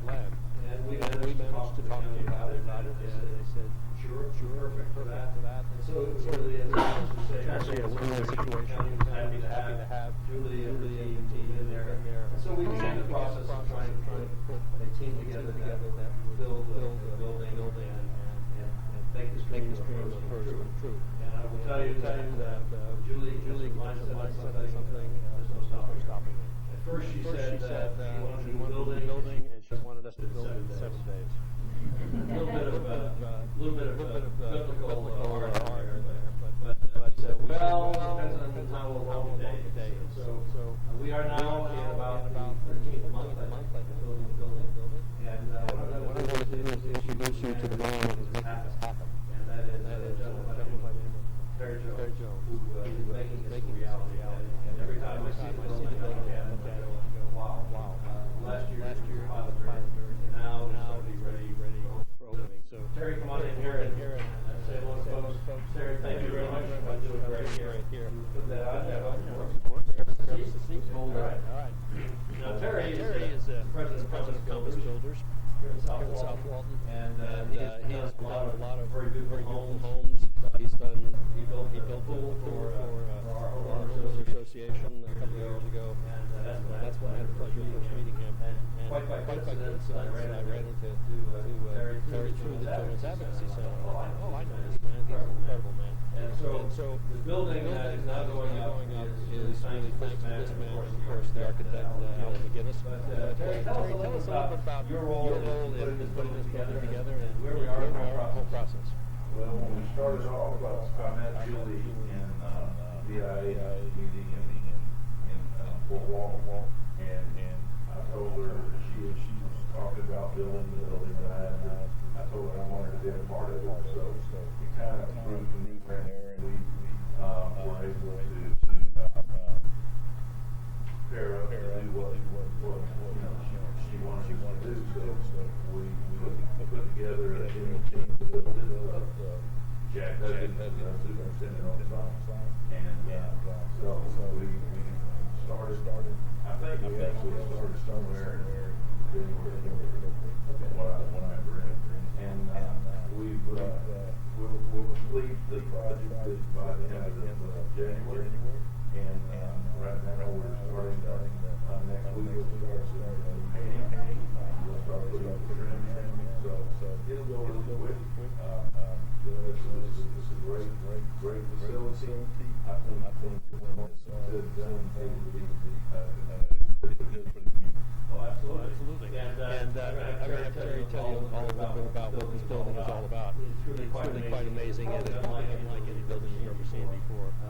And it's designed specifically for the work that the Children's Advocacy Center does. So Terry, why don't you kind of walk us around the building and tell us the various pieces, sections of the building. What it is the building is set up in pockets, and each wing is for a certain entity in the arena. And I'll be honest, I can't remember all of the instances, but each wing has a specific function. There's the legal department, there's psychiatrist, there's therapy, there's where CLC is out there. Let's not forget the kitchen where they make the cookies. Our kitchen, we had to increase the size of our kitchen because we wanted to make sure we couldn't leave out the cookies. Absolutely. Julie has kept track of how many cookies she made. I don't even want to know what the number is, but it's astronomical. Cookies have a therapeutic effect. Right. We want to make sure that we have enough room there. There's also a courtyard. Yeah, the courtyard is taking. We're building it now, and it'll have pavers, it'll have areas to where the kids can go out and stay, and it's a good therapeutic arena for them. And some of the back of it, the offices that have doors, so it's going to have a lot of different areas where people can come and go. Great. I don't know if any of you folks that are watching have ever built a house before. I know I went through that process, and it just seems like it's an endless process of one more thing. You have, oh yeah, we forgot about that. We got to get more. Then you got to change that and so forth. Well, your house, if it's an average house, it's probably about 2,000, 3,000 square foot. This man is building a 15,000 square foot house, so you have to magnify everything by about 100-fold. That many more walls, that many more cans of paint, and so forth and so on. And every other week we all get together as a construction crew. Tom Dunn before, and Jack Huggins and Terry himself. Other people get together with the walls on the list. This man puts it all together. It makes it just so smooth. Unbelievable. I go there and I say, piece of cake, no problem. And it's all because of this man. On top of that, I want to publicly thank Terry because you can imagine the amount of work that's involved in building a 15,000 square foot building. He's doing it on his own time. He's donating his time as a contractor. That is truly extraordinary. It says something about this man. And the other night at our board meeting, I think we shocked Terry a little bit by telling him that going to name one of the wings after this because he's sort of deserving. So his name will be on this building, and one of the many contributions that he's made. So, do we have a tape of? We sure do. Yeah, I think we should have listened to a tape of Terry. But while we're looking for that, let me say that he's done an incredible job. And in April, we're going to have a grand opening. And if you happen to be around the King Springs, keep your eye out. You'll have notices in the paper, telephone, and so forth, letting you know that we're doing this. It's a great event for the community. As several people said earlier, we wish we didn't have to do this. We would love to put the going out of business sale on the front door and say we don't need to do this anymore. But unfortunately, the trend is in the other direction. And finding that child we do see, there are two more that we don't see. So we want to try to reach not only that 1 out of 3, we want to reach 3 out of 3 if we can. So as Julie mentioned before, you know of some child that has been abused, comes from a difficult situation. Please let us know. If you conceal the fact that you know a child is being physically or sexually abused, then shame on you. It really is something that you need to be involved in, because if you don't make that call, if you don't tell the sheriff, if you don't get help for that child, no one else will. And many times the children, unfortunately, tell their people that they have a problem. And unfortunately, in some cases, children do tell either teachers or other people that they've been abused, and they're ignored.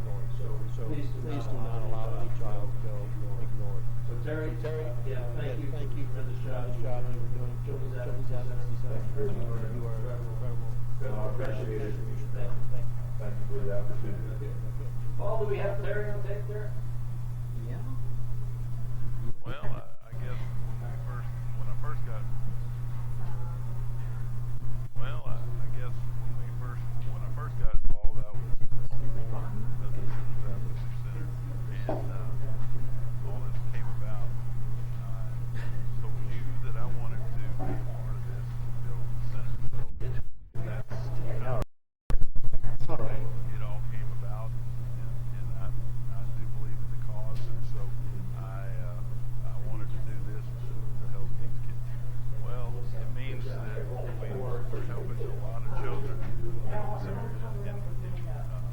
Walton County, and is where I live, and I want to try to pass on what I've given information to other people. So to me, this is what it's all about. Well, we're just pleased to be a part of this, and we thank you for letting us share this.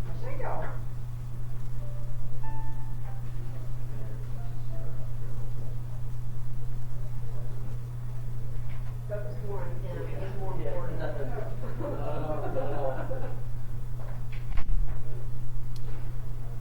Okay.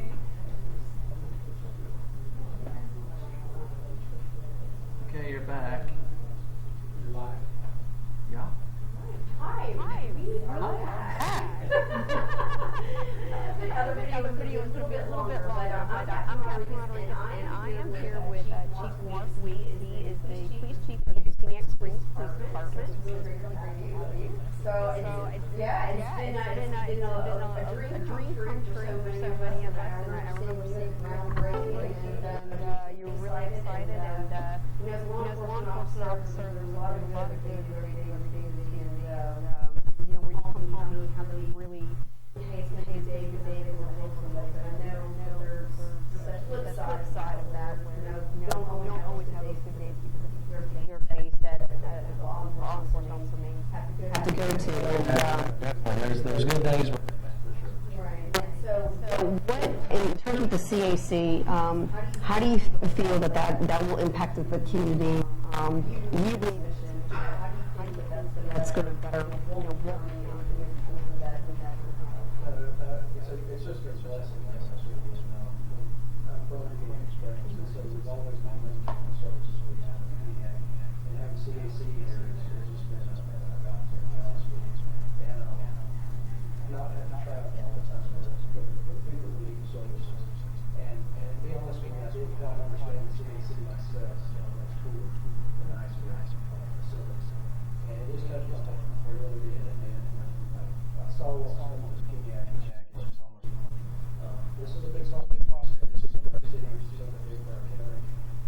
unfortunately, as I've said, I've been in a habit. I wish we didn't, but I'm just impressed with the PX branch for our citizens, our children, and law enforcement, and to have a place for the young people to go.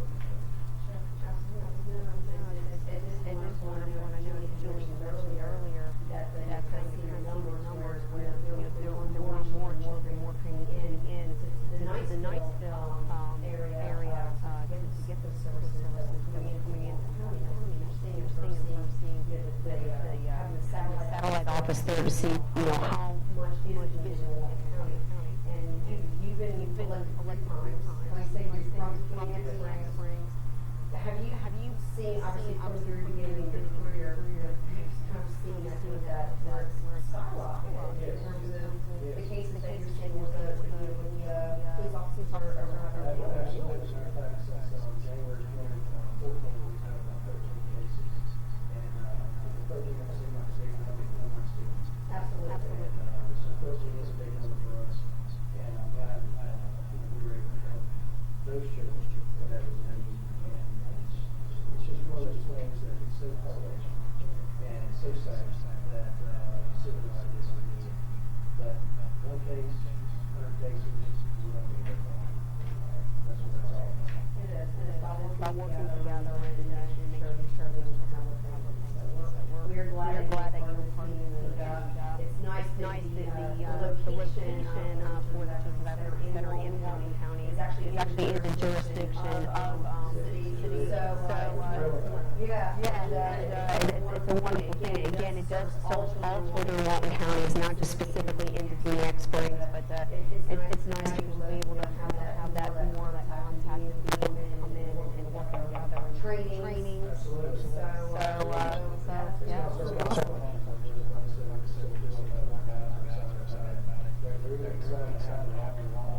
Oh, I bet. The farm that we're in right now, we carry out concerns and to have a new facility and what they're doing, they'll be able to work in that. So nice because we will come with and the patrol cars are, so we're happy to hear it. Well, I appreciate it. So I'm very thankful for the whole thing, and I'm just real excited. Please, if there's anything I can do, just let me know if I'm here. I'm all about children. I really got to that for myself, and it's just something to think about when we're going to Thank you again. Well, we wanted to, again, this would not be possible without the huge support. Silver Sands Premium Outlets, a Howard Group, Simon Center. And for those of you that do live here locally or visit frequently, you can be a VIP shopper for Silver Sands. Actually, they have a whole bunch of different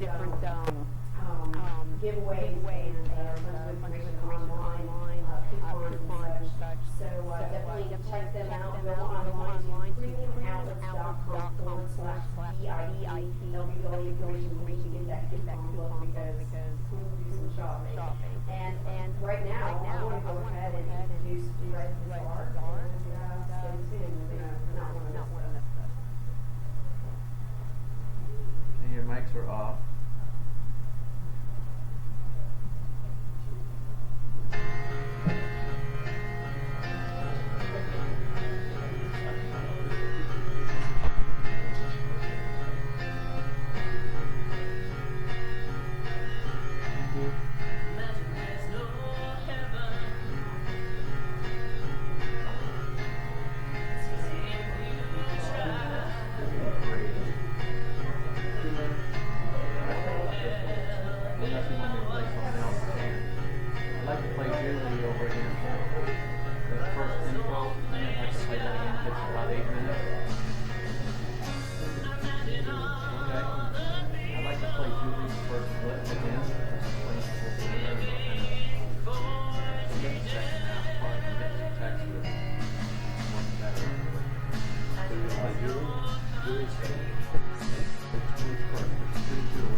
Yeah.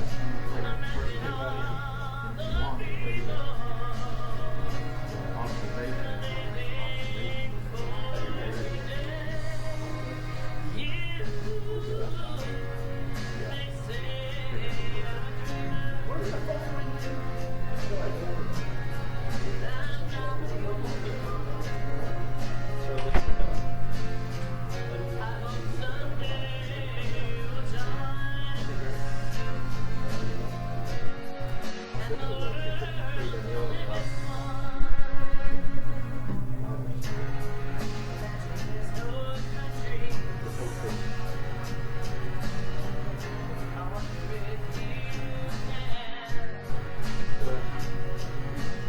was out by Blaze Bar, if you were singing Imagine. The old people in the bar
And people may wonder, what do we do? Once a child has been identified as a victim of abuse and it's been reported, the children have to go someplace safe to tell their story. And after that, we need to make sure we have services for those children. Health therapy, crisis intervention, resources for food, clothing, shelter.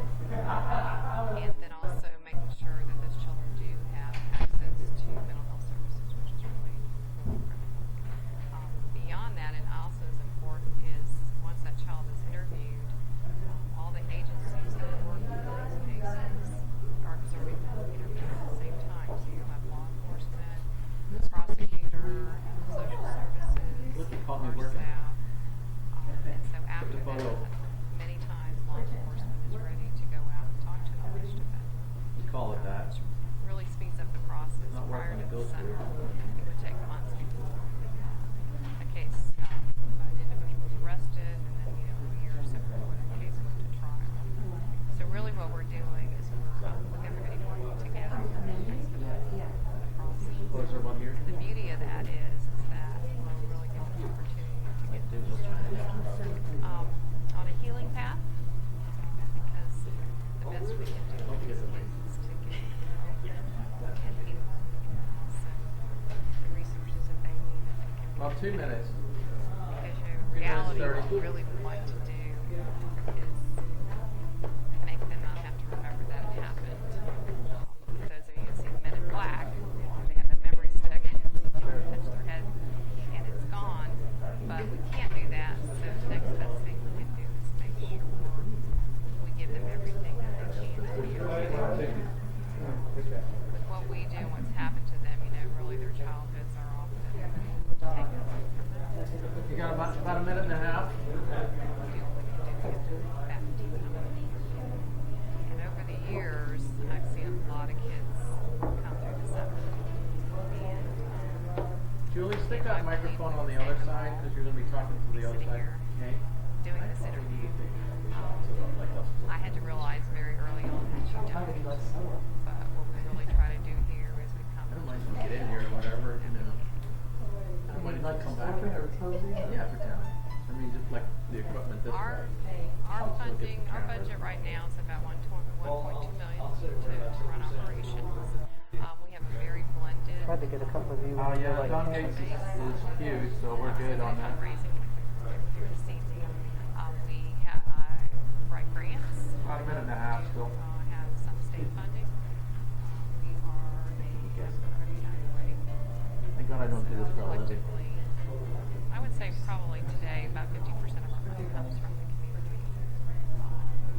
And, you know, that's really good because child abuse is going to be a problem. And I really, really do believe ultimately that we as a community have a responsibility to take care of children. Because if we don't, there's a lot of ills that come with mental things. Children who have been abused, include alcoholism, juvenile delinquency, teenage pregnancy, the list goes on. The more we can invest in our children, the healthier our communities will be. Thank you for watching our telethon this evening. We need you to pick up the phone right now and choose a gift of $250, which is a brick that will be placed at the Walton County Children's Advocacy Center, 4x4. Or if you choose for $500, a 4x8 brick with your name again displayed at the Children's Advocacy Center in Walton County. And also, we do have a level of $1,000, and with that gift, you will be acknowledged on one of the pieces of furniture that will be placed at the center. And of course, we really appreciate any gift that you can give, and I assure you that the children we see will appreciate it. Thank you. So pick up the phone and call 877-302-8848. Okay, we're coming back real soon.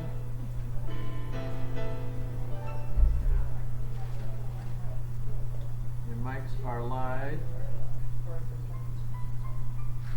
And you guys are live.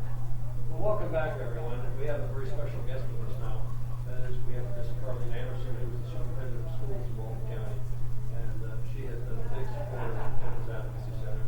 And we're going to talk about a little bit about how the children can play a role in helping other children. And also something else that the children are going to do to hopefully make the Children's Advocacy Center an even more interesting place. So, Julie?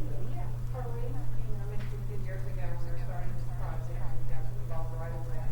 So tell us about how you did get involved with the center, what the Children's Advocacy Center was as superintendent of schools. These are our children that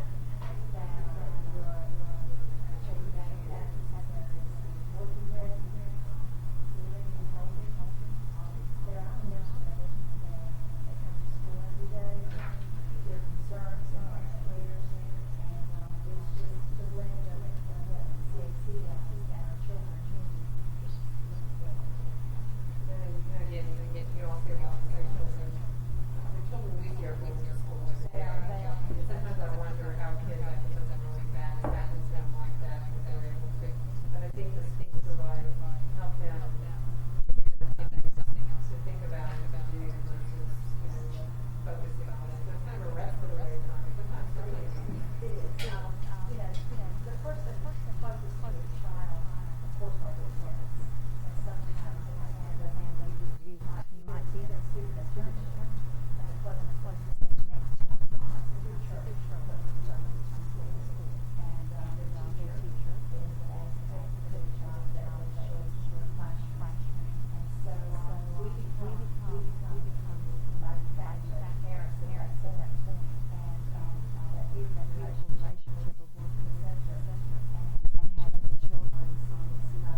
not going to happen. There's that fine line between sincere heart and teaching them how to be careful and how to care themselves. It can't happen. I think, in the past, times have changed the education almost 40 years, but the fact that you don't want to share that stuff, you don't prepare them for what could happen. That's happening. So I think early education is very important. So there's subjects that well is how so I have no problem that relationship of having those kind of conversations with students. We really start somewhere now. Power that generational change that perhaps was that for business sign and not have to do what we do. We just have to be very careful that we understand this is the way it was when we were in school, and things that we teach now are critical to their well-being. And healthier children that have been educated and do know how to take care of themselves just become not just powerful for them personally, but then in school they seem to get along better with others, and they seem to achieve better in grades. So it's really empowering what you're talking about. Absolutely. Well, one of the neat things you all did in our groundbreaking, last October was you had some artwork done by the children that I still have in my office, waiting to hang that in the new center. But one thing I wanted to ask you, we talked about this, is the interior of the building is more child friendly, and we thought the other day that the best artwork we need is probably from kids themselves. So we kind of want to challenge you to challenge those kids to create some amazing artwork and be a part of that legacy to help with. Well, we have quite the artists. We had at Sacred Heart display some of our Southwest High School artwork, but it's not just our high schools, our middle schools and elementary. I think there's nothing more beautiful than children. And I love the elementary artwork, having worked in elementary myself for 2 years ago. And the artists, the renderings that they do is amazing. So we are ready to provide you a lot of wall space. A lot of office in that building, so we've got wait to fill it with. And I think children that come there and they're in some very traumatic situations will find it very comforting to find artwork that's more to what they're used to. We appreciate what you do every day for children in Walton County and helping grow happy, educated children. So, yes. And well, we want to say thank you to what you're doing for our children, because I call them my kids, they're my children, and what you're able to do, and the center of putting all the resources into one place for those children is amazing. And I know many times before children had to go to this building and that building and talk to this person. Having it in kind of a one-stop shop really makes it better for our students. And so thank you for the services you provide and the prevention that we hope that we can work together on that. And thank you so much. Well, thank you for being here, Carlene, and thank you for all you do in terms of teaching our children. It's my pleasure and my honor to work with you. Thank you. The next guest that we're going to have is someone I had the pleasure of talking to today. He was not able to be here tonight, but we sat down and we in the studio had a nice conversation. And the gentleman I'm talking about is another very important person, and that is Senator Don Gates. Senator Gates is a huge supporter of the Children's Advocacy Center and has been very instrumental in getting the state to make a contribution. And I point out that the vast majority of the money that it takes to operate Children's does not come from taxpayers.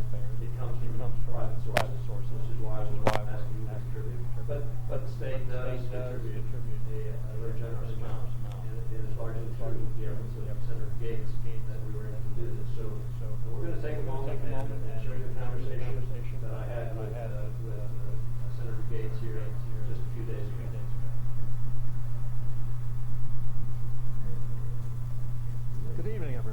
Mark Miller, Board President of the Children's Advocacy Center, and it's my privilege. Good evening, everyone. I'm Mark Miller, Board President of the Children's Advocacy Center, and it's my privilege tonight to introduce you to a gentleman that many of you know, Senator Don Gates, who was formerly president of the Florida Senate and is now a very senior member of the Senate. That's actually in the studio where we did that. Talking with us this evening about the Children's Advocacy Center. As Senator Gates will tell you, he's been involved in it long before I have. Sorry. So, Senator, pleasure having you here this evening. Thanks for letting me be here. And what an extraordinary cause this is. Anything that affects children, of course, we pay a lot of attention to, but the most vulnerable children in our society and in our community are those who are neglected or abused or tormented in some way.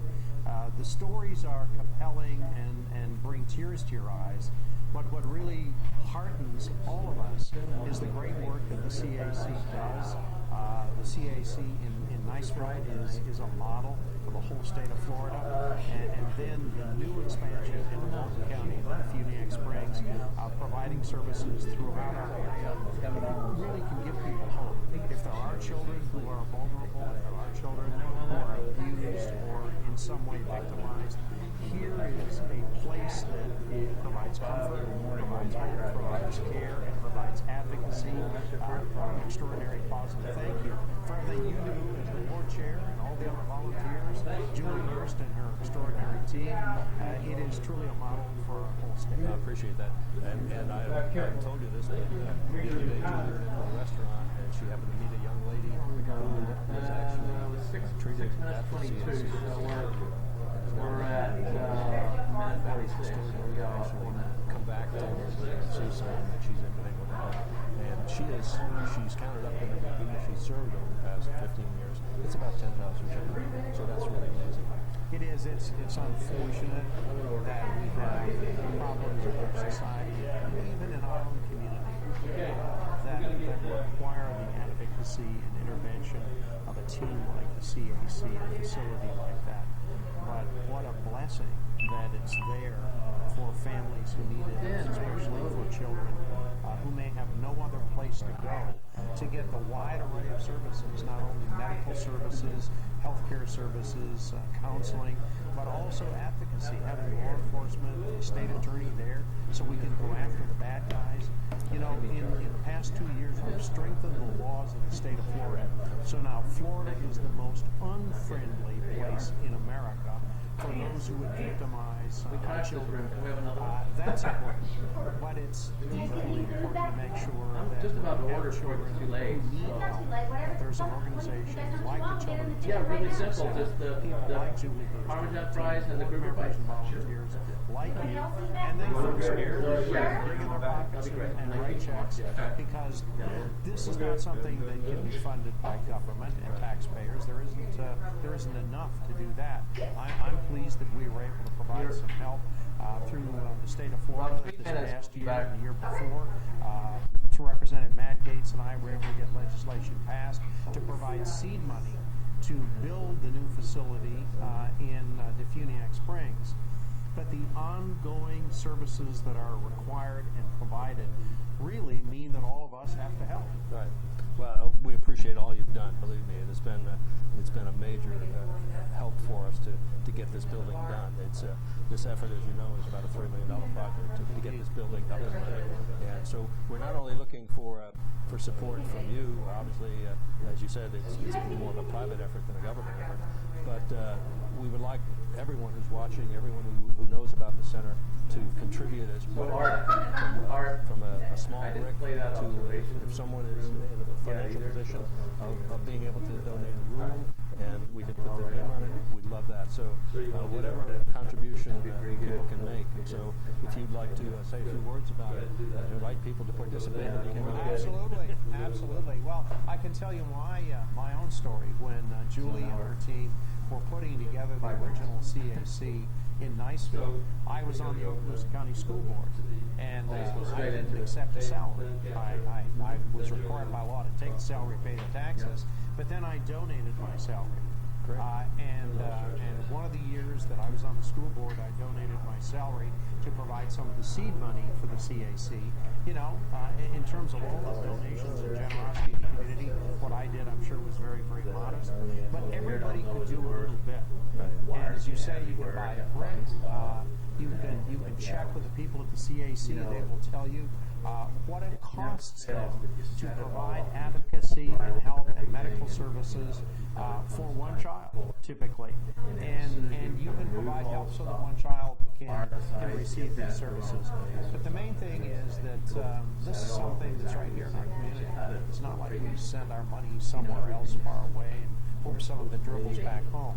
This is a facility, a team, a service, a passion, and a mission that occurs right here in our community. The money stays here, doesn't go anywhere else, and the services are provided here. And sadly, it could be to the child next door to you. It could be to somebody who sits next to your child at school. It could be services that somebody in your church might need or in your synagogue. The important thing is that the CAC is here. It's now here in Defuniak Springs because of the extraordinary generosity of one family and one community. Now it's time for the rest of us to do our part, and so let me take this opportunity. Vicki and I would like to pledge $1,000 toward this effort, and we would invite everyone throughout Northwest Florida to do the same. Thank you, sir. It's been a pleasure having you. Thank you.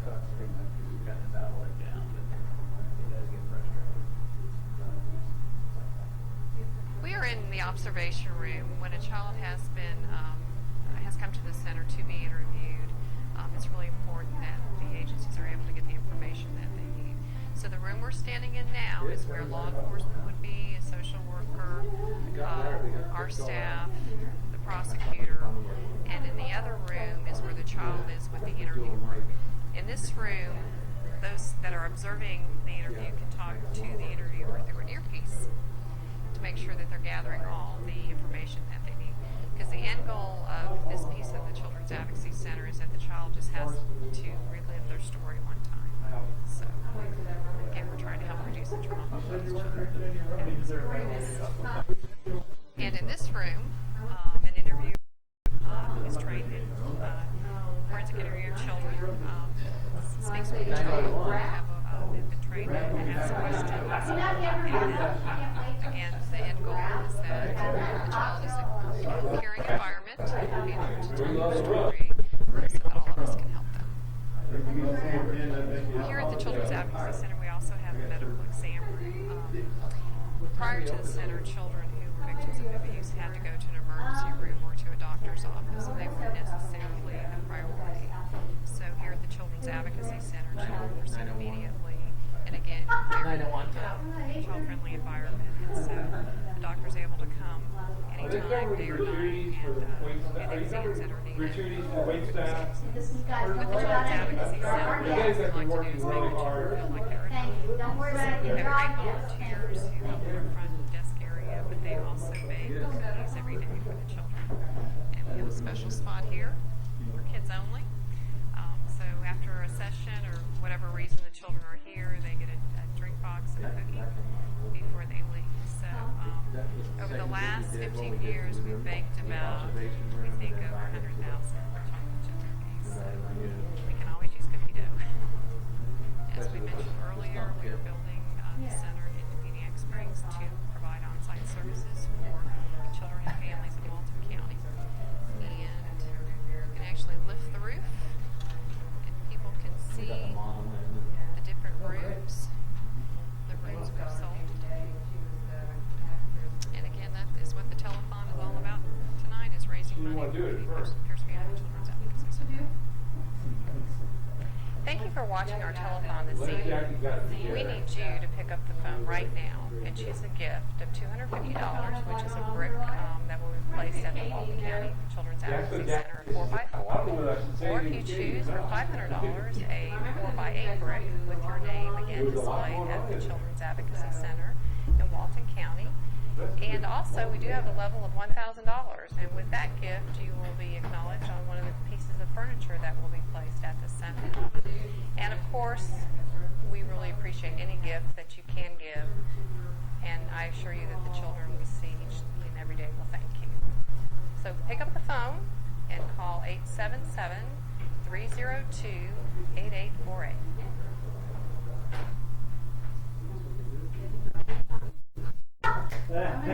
Juliet, 901. Just saying. You have the cigars and burn on the roof. Just saying. Sorry, honey. You know I have it. You know I have it. It can be. Would you like to find my house?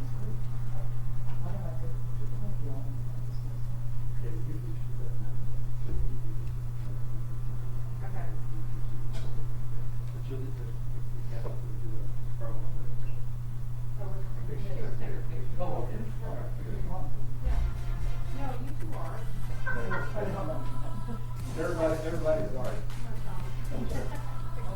20 seconds.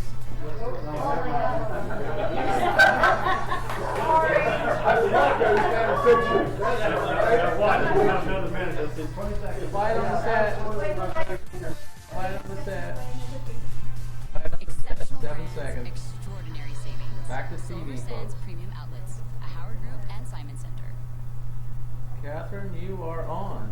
Thank you very much, Silver Sands Premium Outlets, for making this evening possible. We could not do it without you.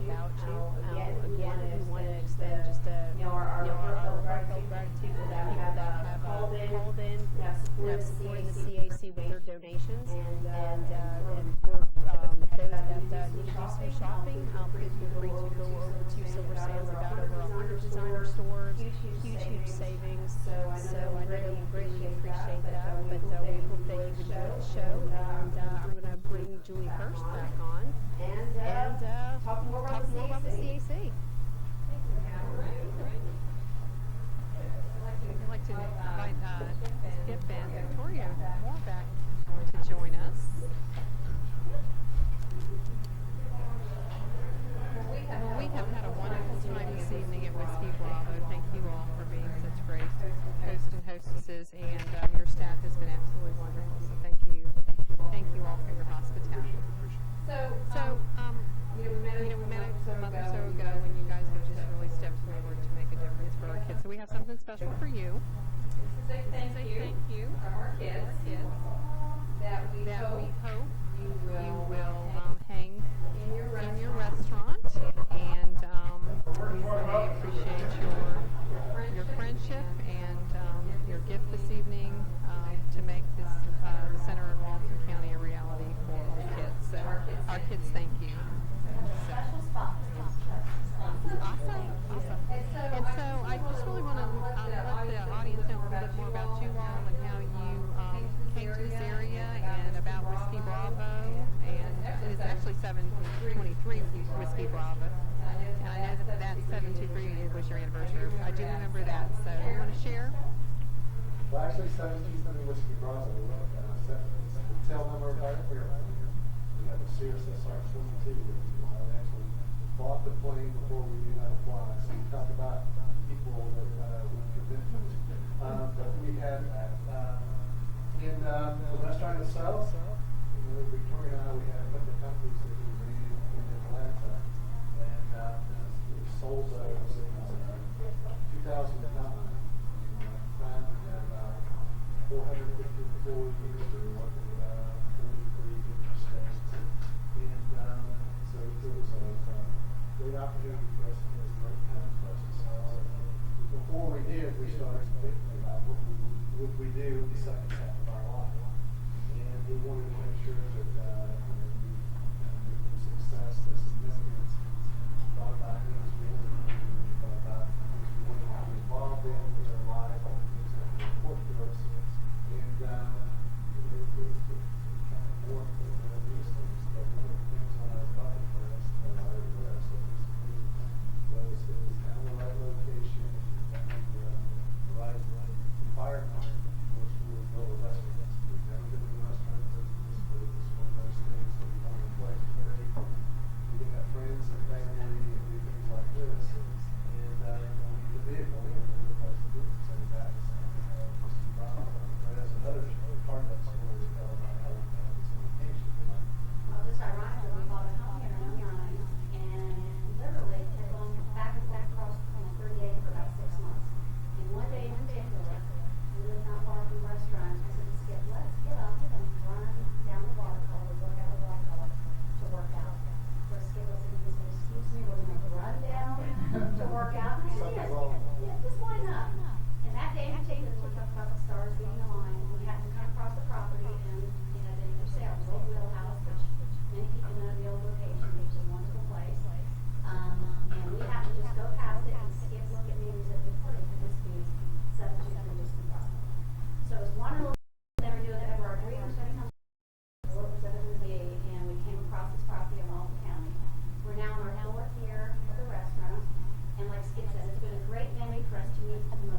kids. So y'all need to come down and visit 723 Whiskey Bravo and have dinner and drinks. And when do y'all open? What is your? Well, during the fall, we're open Wednesday through Sunday, and then normal hours during the regular season is Monday through Saturday. But we'd love to have you. We have kids nights, we have music on the roof, college, football, anything you want to do down here. But it's been a great venue to have here, and we welcome you anytime.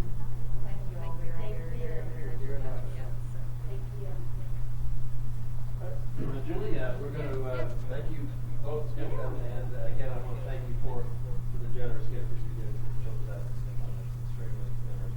Thank you, and we'll see more of you for sure. Absolutely. Thank you. Appreciate it. Thank you so much. And Julie, we another old friend of the children's advocacy center. Going to invite you to come on, John Russell from the Leslie Charity Wine Festival. John, welcome aboard. Thank you, Art. John, good to see you. John actually showed up at 8 this morning. I'm a morning person. 12 hours later. Thank you for that. I apologize for the confusion. So, John, you know, the Dysentery Wine Foundation has been a partner with the CAC for a number of years. I think it's over $700,000 you guys have given to the center. Tell us about the Dysentery Wine Foundation as well as your involvement with us and other charities in the community. Sure.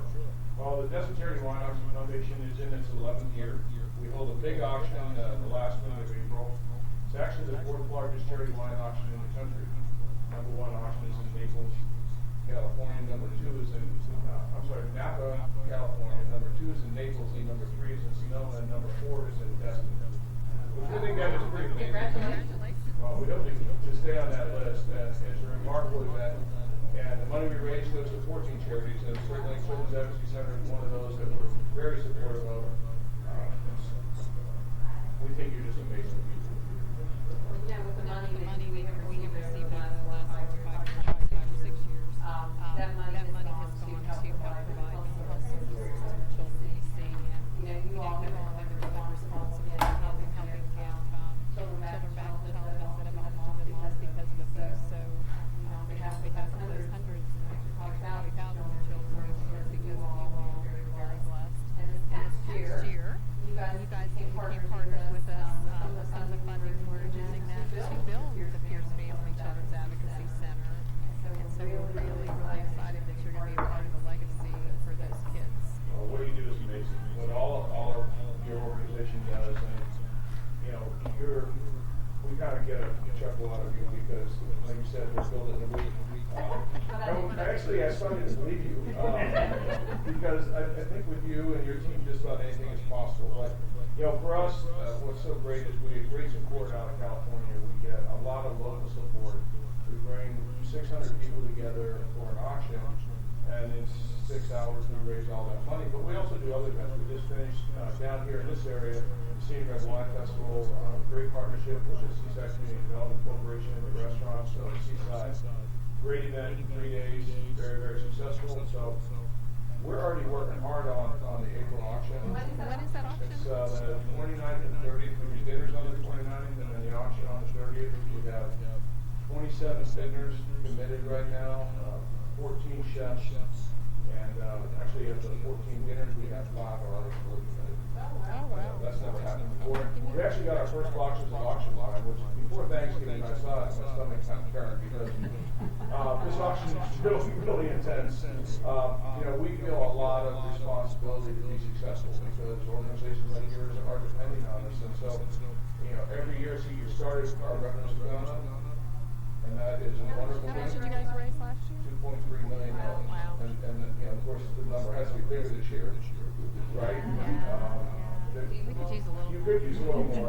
That's I think for us it's bittersweet because we love what we do and we love the fact that we're able to provide this money and all the money stays local. But the fact that the need is there, it's bothersome. And it's obviously what you're doing important, but we also we work with hunger and we work with homelessness and we work with just whatever bad thing could happen to a kid. It seems there's somebody out there doing great work.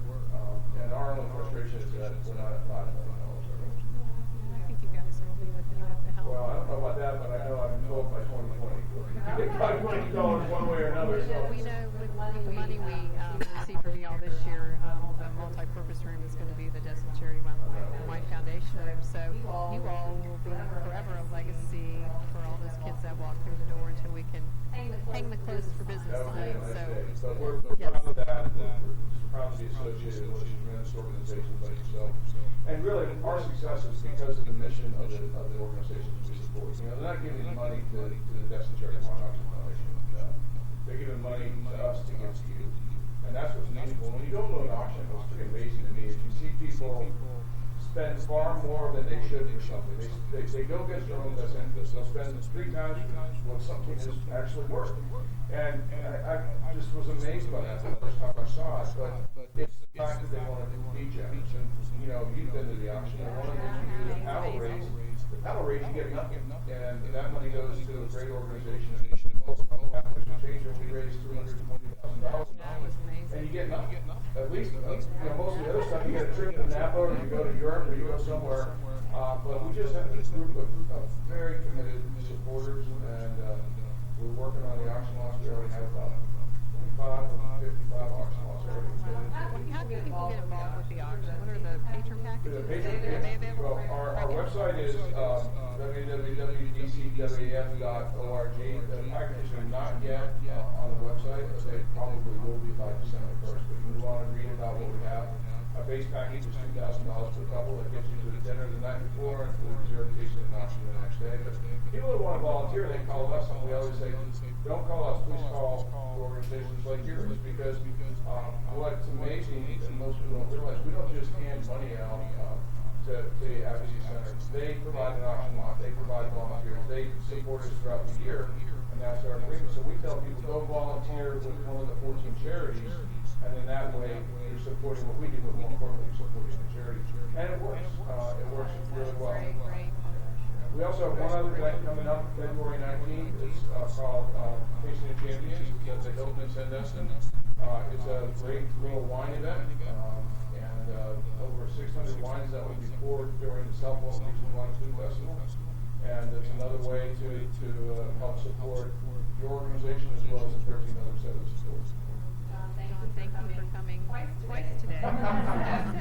Actually, this worked out so much better. And, you know, I have to admit that this has been on my local bucket list. I live down in Sandestin, and generally, you know, I just don't, when I'm down here, it's just going to be supporting. So I actually got to get into the restaurant this evening, and I really enjoyed it. It's beautiful. And my wife and I were driving down here. We were trying to repeat the military alphabet, because we knew what Whiskey Bravo was, right? So how many of you know? Do you know any of what Alpha, Bravo, Charlie, Delta? We got stuck on P. It's Papa. Anyway, great to be with you. Thank you all. Thank you everyone out there for supporting a great organization. Thank you. Thank you, Don. Appreciate it so much. Thank you. Just before we show you another video of the Children's Advocacy Center, we just want to take one more opportunity to show you the beautiful rendering we have of the building that's going to be ready for us here in a few months' time. And this is the building we were talking with Terry Jones about before. This is just one of the 4 sides to it. It's 15,000 square feet, but you see how it really fits into the community. It is not an office building. It doesn't look like an office building, but it is. But we'd like to show you some video that we took earlier of some of the parts of the Children's Advocacy Center. So we'll be back in a little while. Your mics are not live.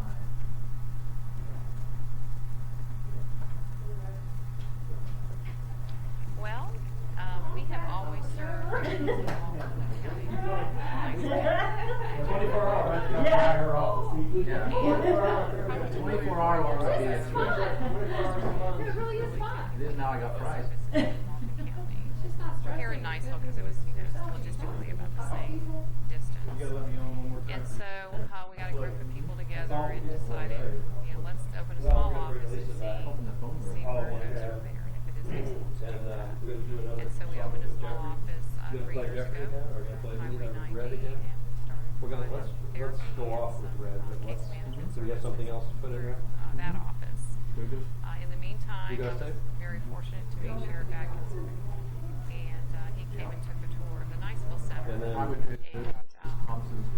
really believed in what we were trying to do here. Do that. And So then all we'll three come- are only 5 minutes. All right, Really and great so, discussions, and so then we'll come back with an appeal, would be and we'll great get the whole gang if together. it is have- needed to do a center like we Riley have and here in Coach, Niceville, we'll in come back Hamilton with, County, with Lisa, to be able to provide and all then the we'll do services this, for we'll, kids that are needed. at about the 3-minute mark, we'll medical, go off with Ray.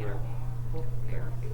So give us about a 3-minute mark to end the conversation, and we'll go to Ray. And so we started our journey and identified some property on College Avenue.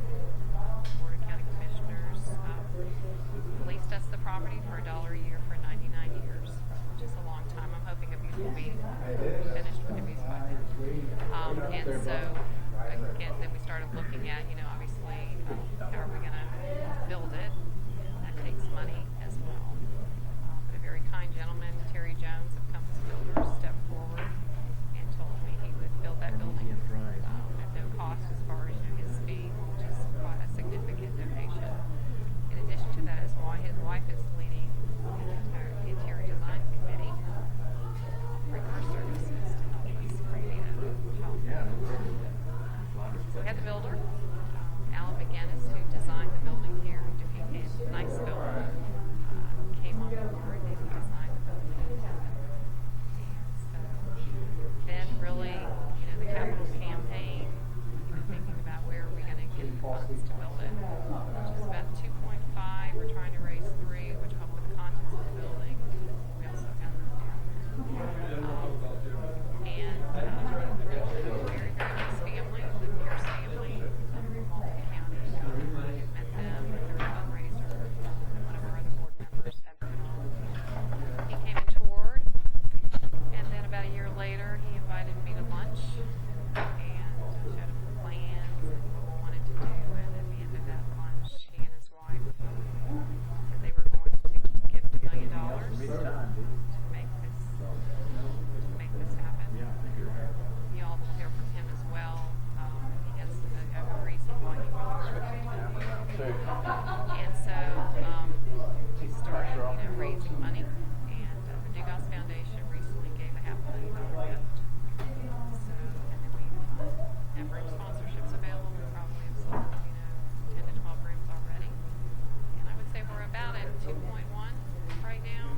So we really have come a long way in I would say a very short period of time.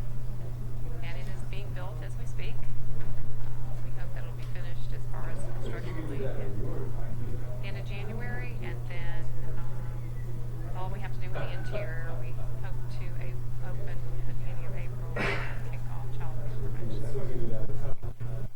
so it's going to be a really sad day when that first child has to come through the door. But it's going to make a difference for those kids. I remember when we opened the center, that first child came through the door. So, we have SAD, but our end goal is to help restore lives to happy childhoods. Put the bad people away so we don't, maybe in the end, we don't have to, somebody child have to be abused. It's a never-ending fight, but we keep fighting the fight. Thank you for watching our telethon this evening. We need you to pick up the phone right now and choose a gift of $250, which is a brick that will be placed at the Walton County Children's Advocacy Center, 4x4. Or if you choose for $500, a 4x8 brick with your name again displayed at the Children's Advocacy Center in Walton County. And also, we do have a level of $1,000, and with that gift, you will be acknowledged on one of the pieces of furniture that will be placed at the center. And of course, we really appreciate any gift that you can give, and I assure you that the children we see each and every day will thank you. So pick up the phone and call 877-302-8848.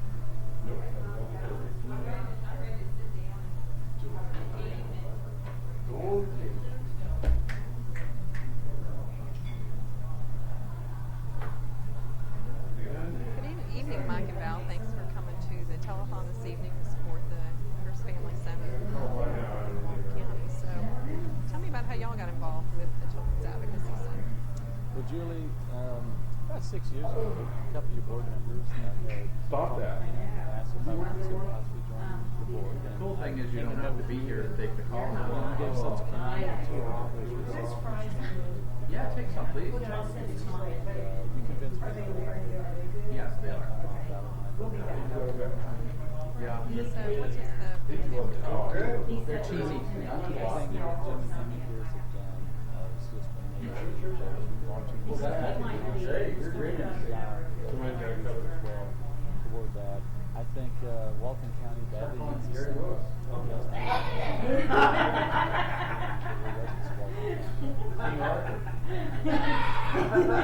We want to thank you all. You all have given hundreds of thousands over the last 6-7 years, and that support has helped many, many children. See why you did that for your contributions are 24 helping hours children. and lost time. Well, thank you. We have great friends and supporters of the center. The golf tournament we have on Friday is 100% proceeds for ECCAC. Penny Everett and Jim Berry run that tournament, and so again, great friends have contributed. And then for the throwdown itself, with the help of Emerald and many people, we're able to really generate some dollars that we think have been very important to the center. And then y'all recently opened a winery, so We did. We just released our first lot of Which is the real meaning, 50 Russian. not that airplane. Yeah, right. Nice story. Yeah, what a made up. Tonight, Julie, we would like to give you this large format. It's the first one that was ever made. These are not for sale; they're only for charity. And please use it wisely. It's all for you to use for the center, and we're very honored to be able to give it to the ECCAC. well, please. Excuse me. And then we also hand dipped that this afternoon. Oh, thank you. Thank you. But we really do appreciate all that both of you have done. You all truly have made a difference in the lives of the children that we've seen. And so, how will you all feel when we open the doors and the first child walks through the Pierce Family Center? I think it's going to be fun. We appreciate everything you do. That's pretty quick. Oh, well, welcome Tammy and Jim to the telethon this evening. We appreciate y'all being here. We very much appreciate what you've done for the children of Walton County and You know what's amazing is that Children's Advocacy Center. So, Jim, can you tell us why you got involved with the Children's Advocacy Center? Julie, as you know, my wife Tammy and I are passionate about helping you and your team help the kids of Walton County. Every day in America there are 5 children, 5, who die of abuse. That's outrageous. Here in Walton County, there are hundreds of children every year who are abused and who need help. the 4G run here for Verizon. The people of Walton County, many of us are so blessed. We've worked hard in our life. Maybe God's helped us along the way. And we're really here tonight to ask you to help Julie and her team. I know firsthand what it means to be abused as a child. But help us, you feel. Because the people you look to feed you, to clothe you, to mentor you, to love you, are the ones who are abusing you or look the other way when you're abused. Julie and her team of professionals, of doctors, of nurses, of psychiatrists, of people who are trained to help these children. They need your help. They can't do it. You want to come back and do some TV? This is a community. We all need to help children. Tammy and I would like you to do 2 things tonight. First, hug your children. Children need to be hugged. They need to be loved. I'm not keen on fried good fish. First of all, love your children. Second of all, dig into your pockets. We've raised, $1, we've raised about $90,000 tonight. Every dollar helps. Just remember. Obviously, we did more, but You know what? It's just the beginning. It's just the beginning. And plus, you're going to be running this. I mean, it's just the beginning. yeah, you're right. It's just the beginning.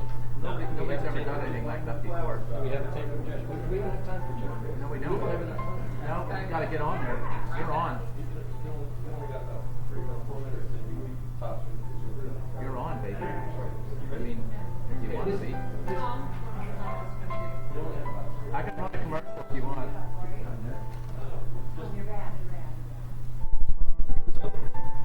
You're on a commercial here. Let them know when we have 2 minutes. 2 minutes airtime left, then we'll go to break. Okay. Do it. Now it's a picture time, really. Okay, when this is over, you're on. You've got 8 seconds. 7, 6, 5, 4, 3, 2, 1. Your mics are on. Welcome back, folks. We're nearing the end of our telephone, so I want to thank all of you that have called in. You still have time to call in for tuning in, and don't forget to make a donation when we get ready for CAC so you can help be an advocate for us. We just kind of want to end things and talk a little bit more about the stats so you all really understand the impact that the Center of Walton County Affairs Family Center is going to have for our kids. So, Tom, you want to talk just a minute or so about the stats? Just real quick, that was really surprised me on the retired military guy. Being a little bit on the Air Force, but we average about 1,500, 1,600 cases a year in Oklahoma County. Of course, Oklahoma County is more populated than Walton County. Walton County has about 25% of those cases that come in. So when you do the numbers there, when you crunch the numbers, we have about 4 cases, serious cases of child abuse, physical abuse, sexual abuse, and neglect cases that come in every day in Oklahoma County. And what we've seen is the services, the amount of services has really improved in Walton County. We've seen a 55% increase in our victim services. One of the things that we talk about in Walton County is the number one metric. One of these things, children that have been neglected out there, that's inadequate supervision, drug abuse, and that's been very concerning. I know that the sheriff's office itself is trying to do it. But then after that, physical abuse.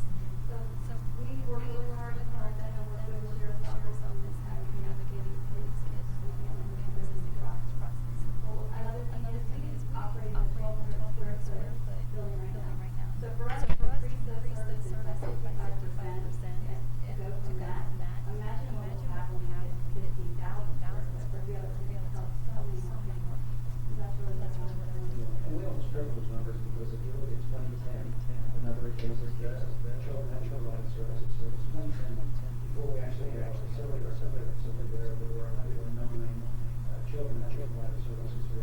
And it was 2014 when we ran the numbers, we almost struggled with over 300, 310 children that provided services. And that's with our facility. So once we have that facility there, we're going to do great things. So we really want you all to, you just heard about the numbers.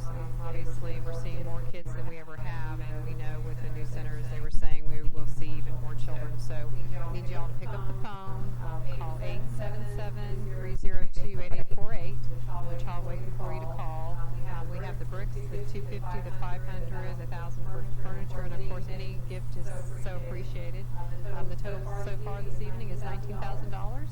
So we're $19,000 closer to finishing that center and making sure these kids have those services in this community. And again, and what's most important probably about tonight is if you know or suspect child abuse, you need to pick up that phone and call. The number is 1-800-962-2873.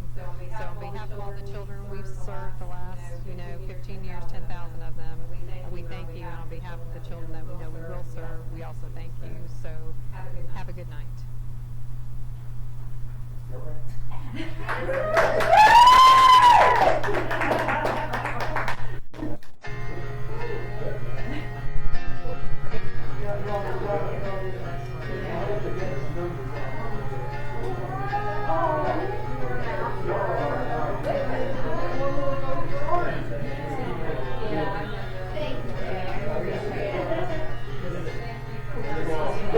Thank you.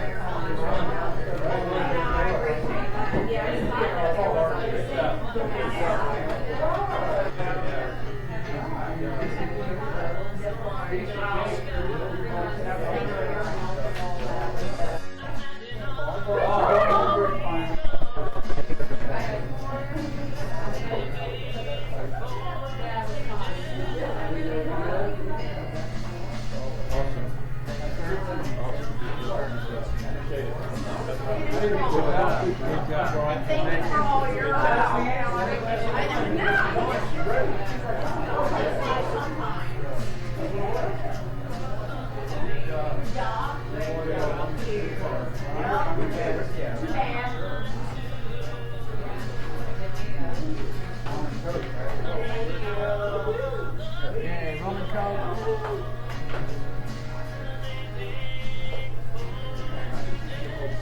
Okay, hold the CDs. Okay. Thank you so much. My pleasure. Just getting tied up with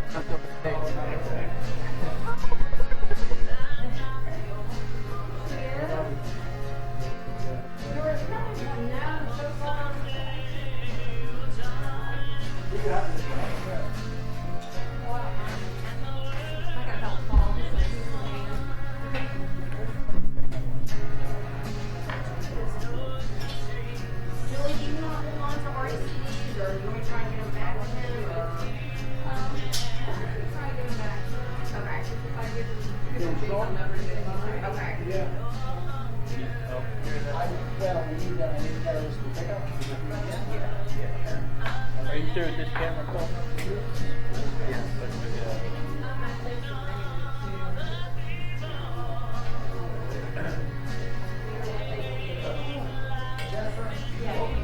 Yes. Tree is gonna fall, I guarantee you that.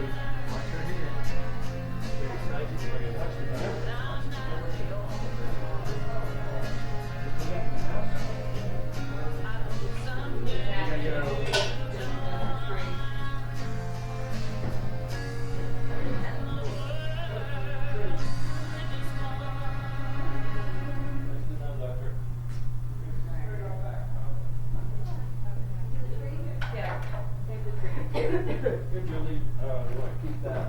Yeah, absolutely. Yeah, either way. Okay, got 30 seconds left, and then we're really out. Perfect.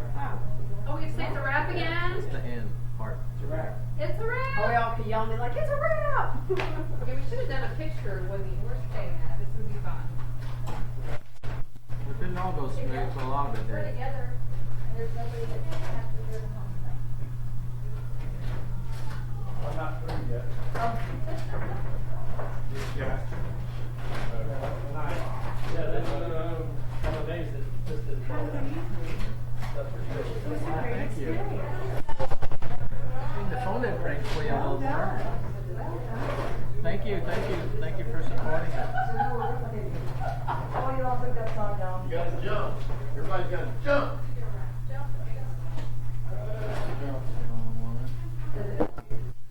Let's get the TV cameras in too, so. TV cameras. So kind of come this way. Come this way? Because I'd like to get, so now I want Julie. It's still going fine, by the way. Not like that. No, just there's about a 4-second delay for it to go all the way to the office and then back to Weaver Hickson. Or do we want you all to hold this back? We're getting the moors and we're getting, Paul, you need to be in the wrap picture too. Okay, sure. Come on. This is like, this is the wrap. Okay.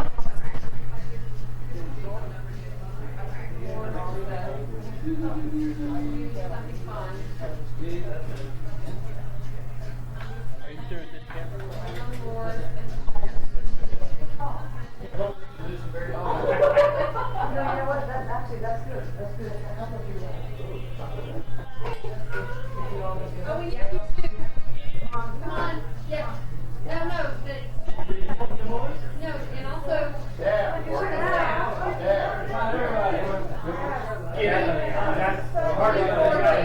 Courtney's done a great job. Part of the wrap picture. It's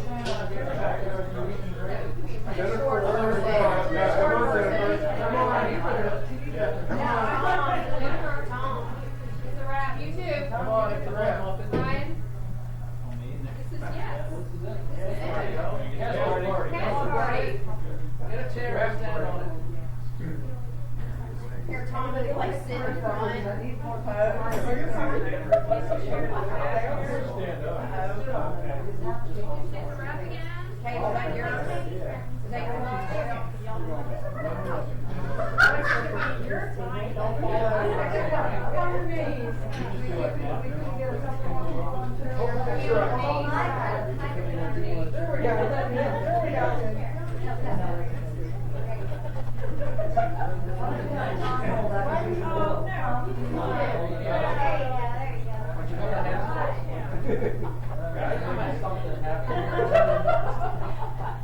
Okay, we're going to take a fairly normal picture first.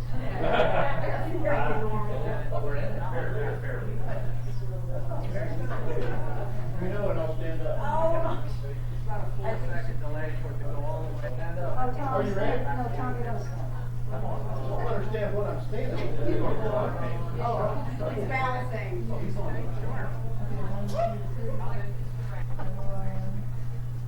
Okay, that'll get silly. I mean, thumbs up.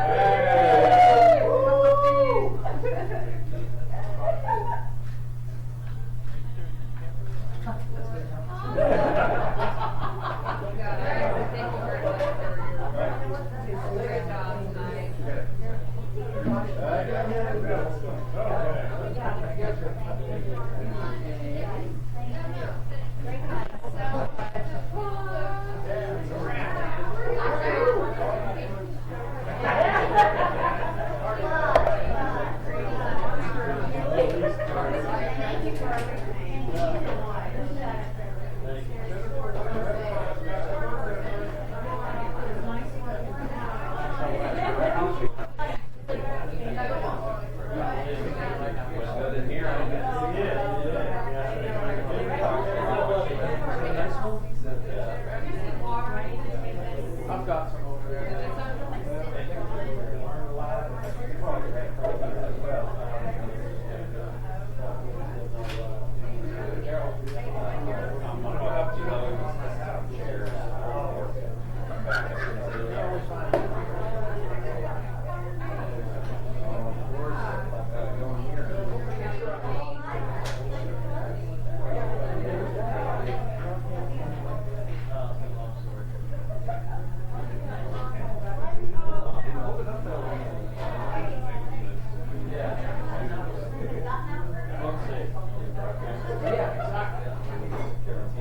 It was interesting how it went smoother when people left. I wonder what.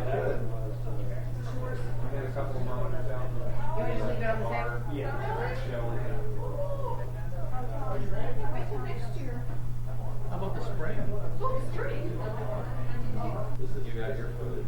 Hi, I'm Julie Hurst with the Children's Advocacy Center.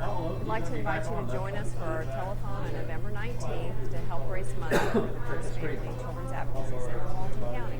So if you'd like to join us, please visit our website at eccac.org, or you can give us a call Yesterday's at news, that's what you are. 833-9237. Thank you.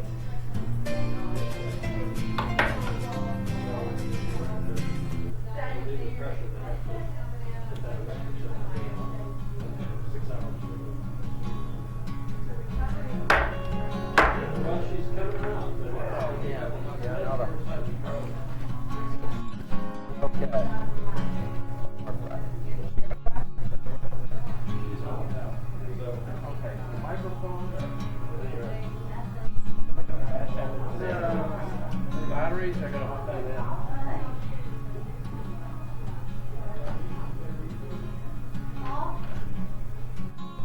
You guys should be here. What's your friend's name? All right. Packing up stuff.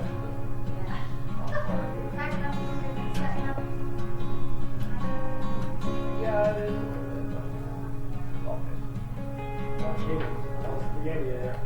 Yeah, I used to do a lot of wireless stuff when I got rid of it. 1928. Okay, open cab pickup.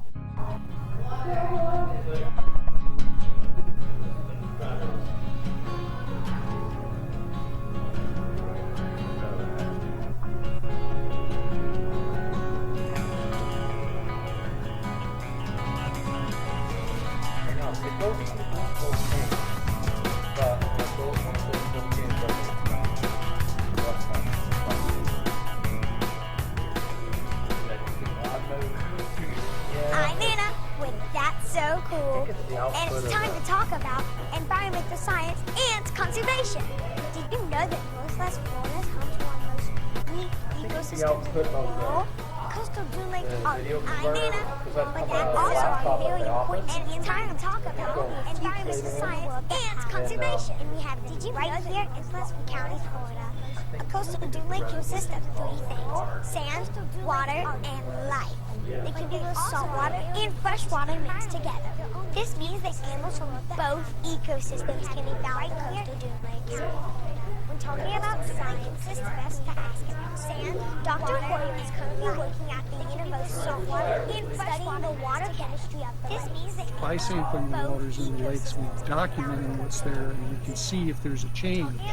If there is a change, then we need to go in and find out what's causing the change and make sure that we stop those changes to maintain those very unique and durable systems for the future. And see if there's a change. Let's go get some water If there samples to is a ship to change, Dr. Hoyer. then we need to go in and find out what's causing the change and make sure that we stop those changes to maintain those very unique and durable systems for the future. Let's go get some water. We take 2 sets of water samples at each station. It is really important to label them correctly so that the scientists know where and when the water was collected. But before we can send the water to Dr. Hoyer, we have to prepare it to ship. It is really important to label them correctly so that the scientists know where we're going to filter the larger the water was collected.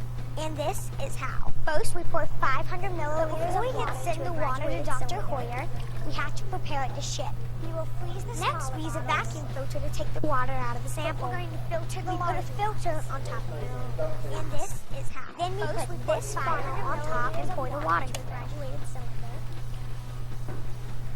This pump makes the water filter through faster. When it's done, we put a filter. We peel the filter off. It makes a Then we put this funnel on top and pour the water through. Finally, we put it in the desiccant. This is a special substance that helps absorb the water. When it's done, again, we have to make sure that we label it before sending it off to the lab.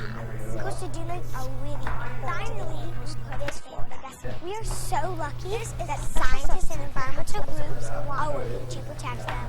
Thank you for watching.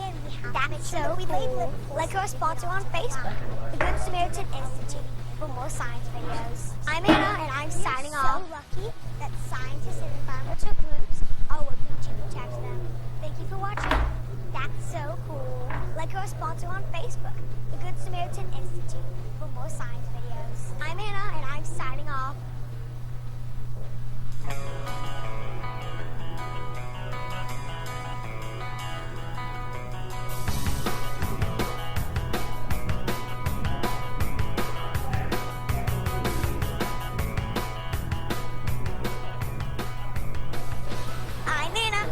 That's so cool.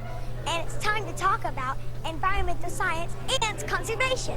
Did you know that Northwest Florida is home to one of the most unique ecosystems in the world? Coastal dune lakes are beautiful, but they also are very important to the environment. There are only a few places in the world that have them, and we have them right here in Walton County, Florida. A coastal dune lake consists of 3 things: sand, water, and life. They can be both saltwater and freshwater mixed together. This means that animals from both ecosystems can be found in the coastal dune lakes. We're talking about science. It's best to ask about. Dr. Hoyer is currently working at the University of Florida, studying the water chemistry of the lakes. By sampling the waters in the lakes, we're documenting what's there, and we can see if there's a change. If there is a change, then we need to go in and find out what's causing the change. And make sure that we stop those changes to maintain those very unique and durable systems for the future. It's a take on Julia Child's. We try to keep her alive a little bit in some people's hearts, and sometimes in their stomachs too. So, coming up today, we're at BKI Steakhouse. Julia's got to find her identity over No, that's it. Anyway, go on. 2 sets of water samples. We're at BKI Steakhouse. It is really important to label them correctly Rosa so that the scientists know where and when and of course the water sushi was and collected. what else do they do? stuff like that. But before we can send the water to Dr. Hoyer, we have to prepare it to ship. It's a great place. You gotta come. Bring the family. It's quite healthy as well. We're going to go to the So we're going lawn. to talk to Lynn, the owner, later on. And this So, in the meantime, though, over to Julia, Just call me Jules. because she's going to make us some kind of sake cocktail. Oh, darling, I can't believe This is what we're gonna do. See, I thought because we were gonna be here at BKI that I ended up using sake because they do not use hard liquors here. So I'm going to make us a sake martini. Now, I've got some special ideas brewed up for this. This is the basic how it works. What we're gonna do is we've got our ice. And we're going to take the sake wine. This is a special choose your kind. Where can you find that, dear? You can find this anywhere. Any grocery store usually has it. Oh, you know where sake. You can have sake.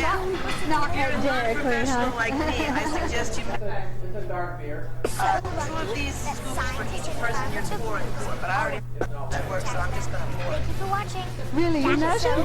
Yeah, that's what I would think too. See how it's a little bit milky looking? Okay. So, Because it's chilly. Is that okay? It's chilled, right? Is that what you'll have It is done? chilled. Okay. Now, you can eat sake too, right? you can.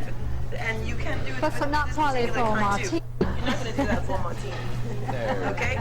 Then we're going to use a little bit of vermouth. Now, vermouth is actually a wine-based spirit, so it all works out the same. Now, I know some people say, don't put that in my martini. You know, just wave it over the top, because I just don't really want to taste of it. But when we're already making a wine-based martini as it is, because sake is a wine. So, A little more wine. now, Yep. you would do one of these with 2 cocktails, but again, I'm going to free pour it. Oh, is that the way? Okay, now, what I have done is,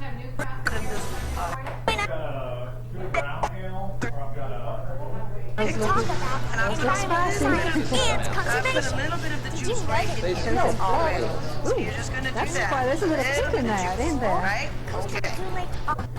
She's talking again. They also are very important to the environment. There are only a few places in the world that have them. We have them right here in County. Buckets. Plastic if you're on the beach. Sand.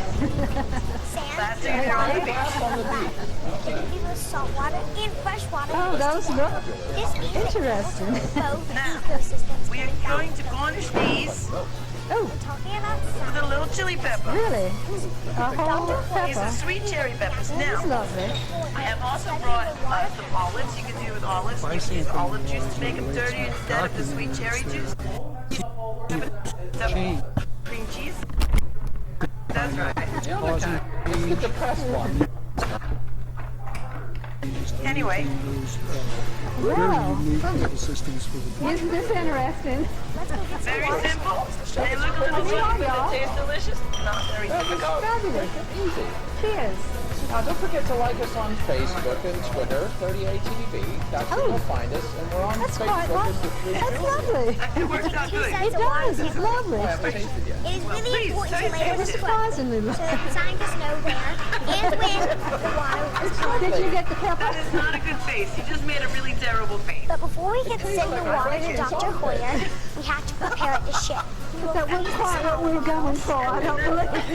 We're going to filter the water. And this is how. I like it. 500 milliliters It's a of little water. sour. First thing in the morning. Come on, it's afternoon. What are you talking about? We use a vacuum Listen. to take the water out of the It'll grow sample. more hair under your armpit. You can't drink all day unless you start in the morning. This Now, stick around because we got Lynn coming back up and back up. Back. He's actually coming for the first time too. And then we're going to make a mess over the here. water We are. We're Yeah, we are. We're going to try our skills on the Stick around. hibachi table. Stick Yeah. around. It makes a weird fun. Finally, we put it in the recipient. This is a special substance that helps absorb the water. Again, we have to make sure that we label it before sending it off to the lab. supposed to do like a Come to VKI Japanese Steakhouse and Sushi Bar for your next lunch or dinner. Choose from our delicious Japanese sushi, tempura, katsu, and sashimi, or have your choice of steak, seafood, and chicken cooked by our fun chefs right in front of your very eyes. It's a great time and tastes as good as it looks. Reservations recommended. Open 7 days a week for lunch and dinner at VKI Japanese Steakhouse and Sushi, 4552 U.S. Highway 98 West Santa Rosa Beach. Call 850-267-2555 or visit online www.vkisteakhouse.com. All right, welcome back to the Three Julias. I'm Jules. I'm Julie. And I'm Julia. All right, so I'm Anna. Julia, That's so you've got some information for And us. it's time to talk about That's it. science, Just in case you hadn't and had enough time, one conservation. of these. Did you know that Like us. ecosystem So it's not obvious yet, but it they also are very important to the environment. But you can see this is, now this is obviously a professional setup. So we've been told.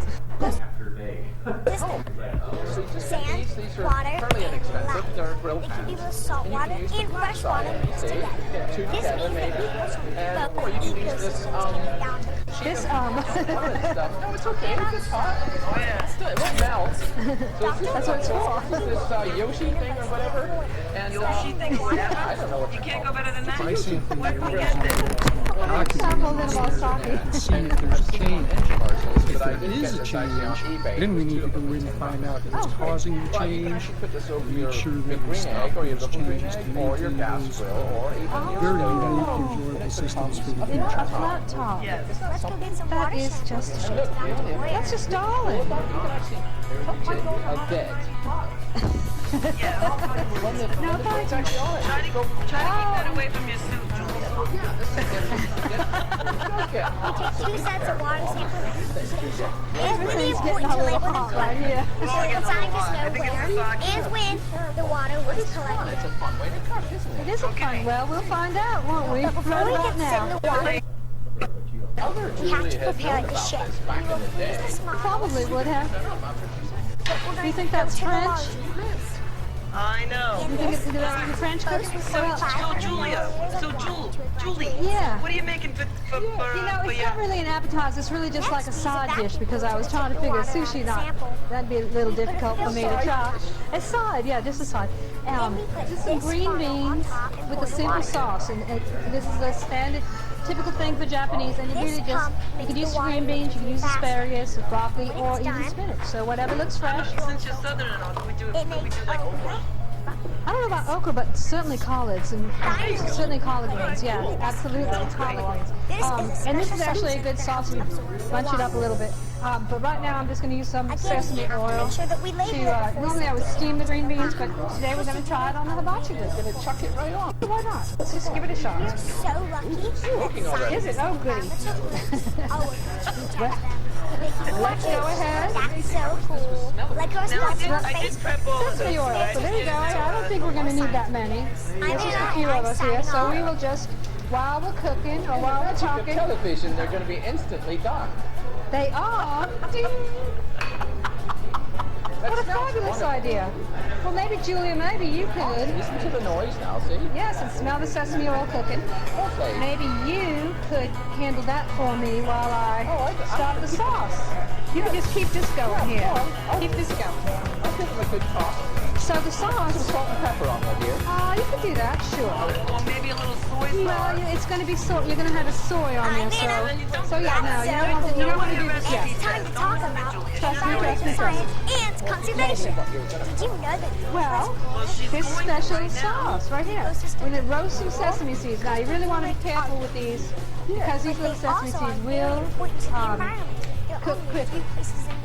They have this color, and then they also have some black ones. The black ones are really pretty as a garnish, but they're hard to cook because they already look soft. Yeah, I do. I think I just want to really toast them or roast them as they go. The green beans just need to be nice and you know, you don't want to burn them. Yeah, well, you know, Julie always told me that if you want something to brown, don't touch it. Well, that's true. We was not looking for it to brown. We could brown the green beans, so the green beans actually be pretty good brown. If there is a change, But the thing about then we toasting need to the find out sesame what's seeds causing the is it change. just gives it a nice little Make nutty sure flavor. we stop On their those own, when they're That's just amazing. when they're doing nothing, Very then they unique you know in they the just kind of systems playing and pretty little things that get stuck in your teeth. But I was when wondering about that. So now, if you cook them, they don't stick in your teeth. well they will, but I'm gonna ground them. I'm gonna grind them. Oh, tell them that. Well, that's what these little nutty things always do. They just do. Those look great, and they're toasted. We You take see 2 them sets getting of them Well, they are. They're getting a little bit brown. It You is just gotta really be important to careful label them because. Come up here. so that the Well, scientists yeah, know let's try where here. I guess and I need your when thing. the water was Yeah, collected. because Do the section, Julia. you know what? A lot of times I would put them in a Before we could in a sit in the water, saute Dr. Hoyer, pan, we have and to then just prepare it to toss them ship. around. But We'll freeze the evidently, I smaller can't. There's bottles. no handle here for tossing things But around. we're going to filter the water. It'd be a hell of a handle. It would be. It would be. So we're gonna toast here. Well, you know, here. Ah, see, it can't do both, can you? Yeah, you can. Next, we use a vacuum So what I'm gonna cleaner to take the do? water out of the sample. Here you go. We put a filter on top. So I'm gonna take this little pestle here. Then we put this funnel on top. We do, but the green beans aren't done yet. We're gonna make a. What do you mean they're not done? And not No, done it yet. should be Let's about, go. should be about 2 minutes, 2-3 minutes. When it's done, You know, we peel this little thing here. It Okay, makes so I've got a- the sesame seeds, and we're going to grind them up Finally, we put it in the desiccant. to make break This them is all a up special so they won't get substance stuck in that your helps teeth. So is that after toasting? This is after toasting them. Grind up the sesame Make sure that we seeds, label it before sending it and out. then we're going to take this. Oh, it sounds delicious. I'm in. So where did you find out this popular We stuff? are so lucky that scientists and It is on the internet, and they'll send you a link. Okay, so watching. We'll put this That's on so Facebook for you. so about a Like our tablespoon of sponsor soy on Facebook, sauce, Good Samaritan Institute. Yeah. a little bit, a little kick, I'm Anna, and with I'm some signing Red's off. hot sauce. Where'd you get that? I heard that You was can get really this good. at Red's fueling station. Beep. Toss it in, love. A couple kicks. It's fabulous. And I actually have some honey here. You could use sugar. Actually, you have But I have some nice fresh local honey. I'm going to put about a teaspoon of this. yeah, that's Okay. good. Honey and sesame. Where's it from? Oh, it's fabulous. You know why? Because you need the sweet, you need the nutty, you need the spicy, you I'm need the Anna. salty. That's You need to so hit all cool. your little And it's senses. time to talk support your about local bees. environmental science and conservation. Well, you know, and it's even better than that, it's good for your sinuses if you do the local bee things. It helps with the red tide. It does. Oh my gosh, what a trip that was this week, wasn't it? Oh, I thought it was special. We don't have that up there in New York. You know, we Okay, have, so you're gonna get we a have, sauce. you know, needles and stuff like that, but we don't get the red dye. Sand, Yeah, we water, have New York. and light. Yeah, so you just have Water dust in and fresh dirt. water. See, This That's what we got. We got Okay, the so dirt. Sniffing. yeah, there you go. Oh, lovely. Yes, so Very sweet and salty. And sweet and salty. Oh yeah, oh salt. Well, we already got the soy sauce in there. We don't need more salt. What's in it anyway, dear? Well, no. Make it look like we're doing something. We are doing something. Put those beans on that plate. You can see if there's a change. Want me to line them all If up? there is a change, Lie. then we need to go in and find out what's causing make the 'em pretty. change. So make sure that we stop See, those that's why I left the hard part to you. Very Yeah. unique. I was just worried about burning my seeds or my nuts. Nobody likes burning nuts. Seeds, nuts. Nobody likes burning nuts. Julie worries about. Julia Don't worries. lean over the grill then. Julia worries about that all the time. I too. do. Burning her Burning the nuts. nuts. Yes. I am not going to talk about a website called We take 2 Nutscape. sets of water samples. Yeah. It is really important to label them correctly. Oh, look at those. They have a nice Scientists little. know where and when Yeah, here. the water was collected. Oh, look at that. You guys are almost working together like a Before team. we get to send yeah, the water to Dr. Hoyer, would've thought? we have to prepare it to ship. Okay. Use the smaller bottles. Do not put it on the plate. We're going to dear. filter the And then large. we're just going to season the beans right here. My first rodeo, you Most know. report 500 milliliters There you go. of water to graduate. Yes, I'm sure it is. There you go. Doesn't that look lovely? Next, we vacuum Gorgeous. the water. Let's try some. We put a filter on top of it. I know, just try one. Then we do put you think? this funnel on top and pour the Pretty water. yummy, huh? It is. So I started filling it. This Honey, funnel makes salty. the water They're awesome. They're awesome. When it's I love done, it. Try it out. Anyways, just So if you don't have a hibachi at home, seriously, yeah, you can do really just saute just do it in a saute pan. So much fun, and steam your beans, and Just give them a little This extra is a tip. special substance that Great. helps absorb the water. Put this over here and we'll be right back. There you go. All right, Make sure guys, that stick we around. We label got more it to before come. sending it out to the lab. Nice job. Oh, I haven't had one yet. Wait a minute. We are so lucky that scientists and environmental groups are working Okay, to there it goes. protect. Thank you for watching. That's so cool. Like our sponsor on Facebook, the Good Samaritan Institute, for more science videos. I'm Anna, and I'm signing off.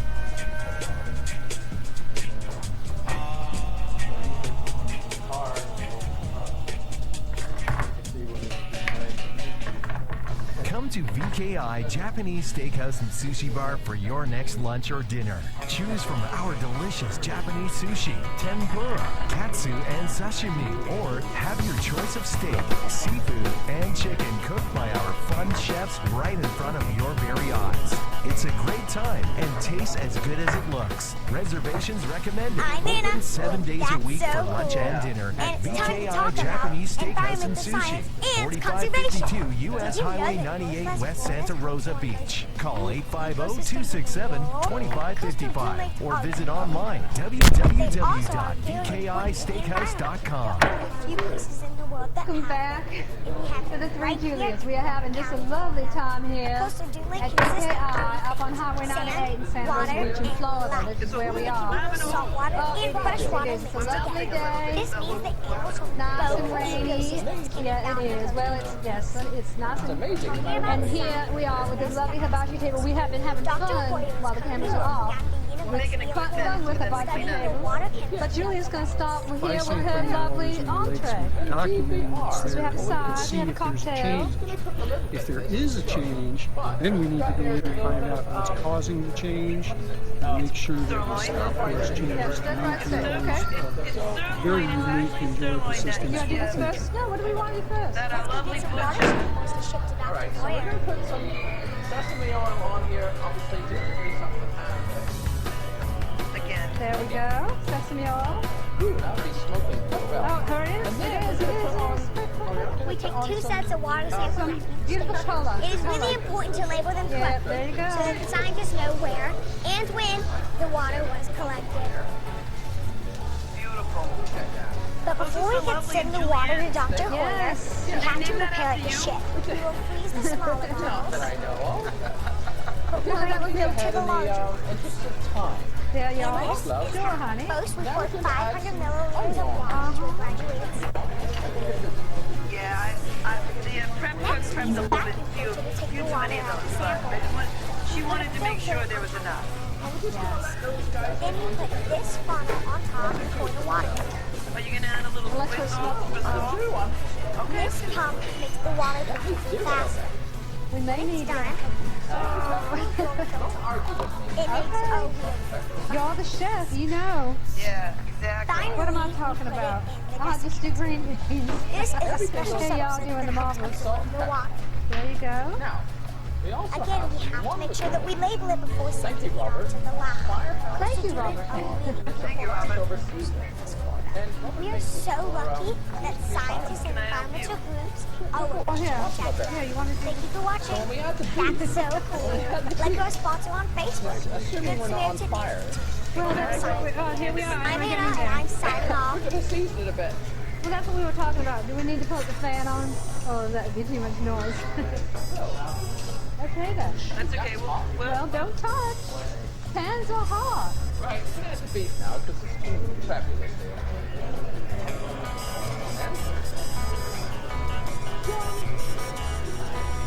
Now you can buy this all. Well, yes. Julia, how about you give us a bit of that on there? A bit of this. With a firehouse. Flash over firehouse sauce.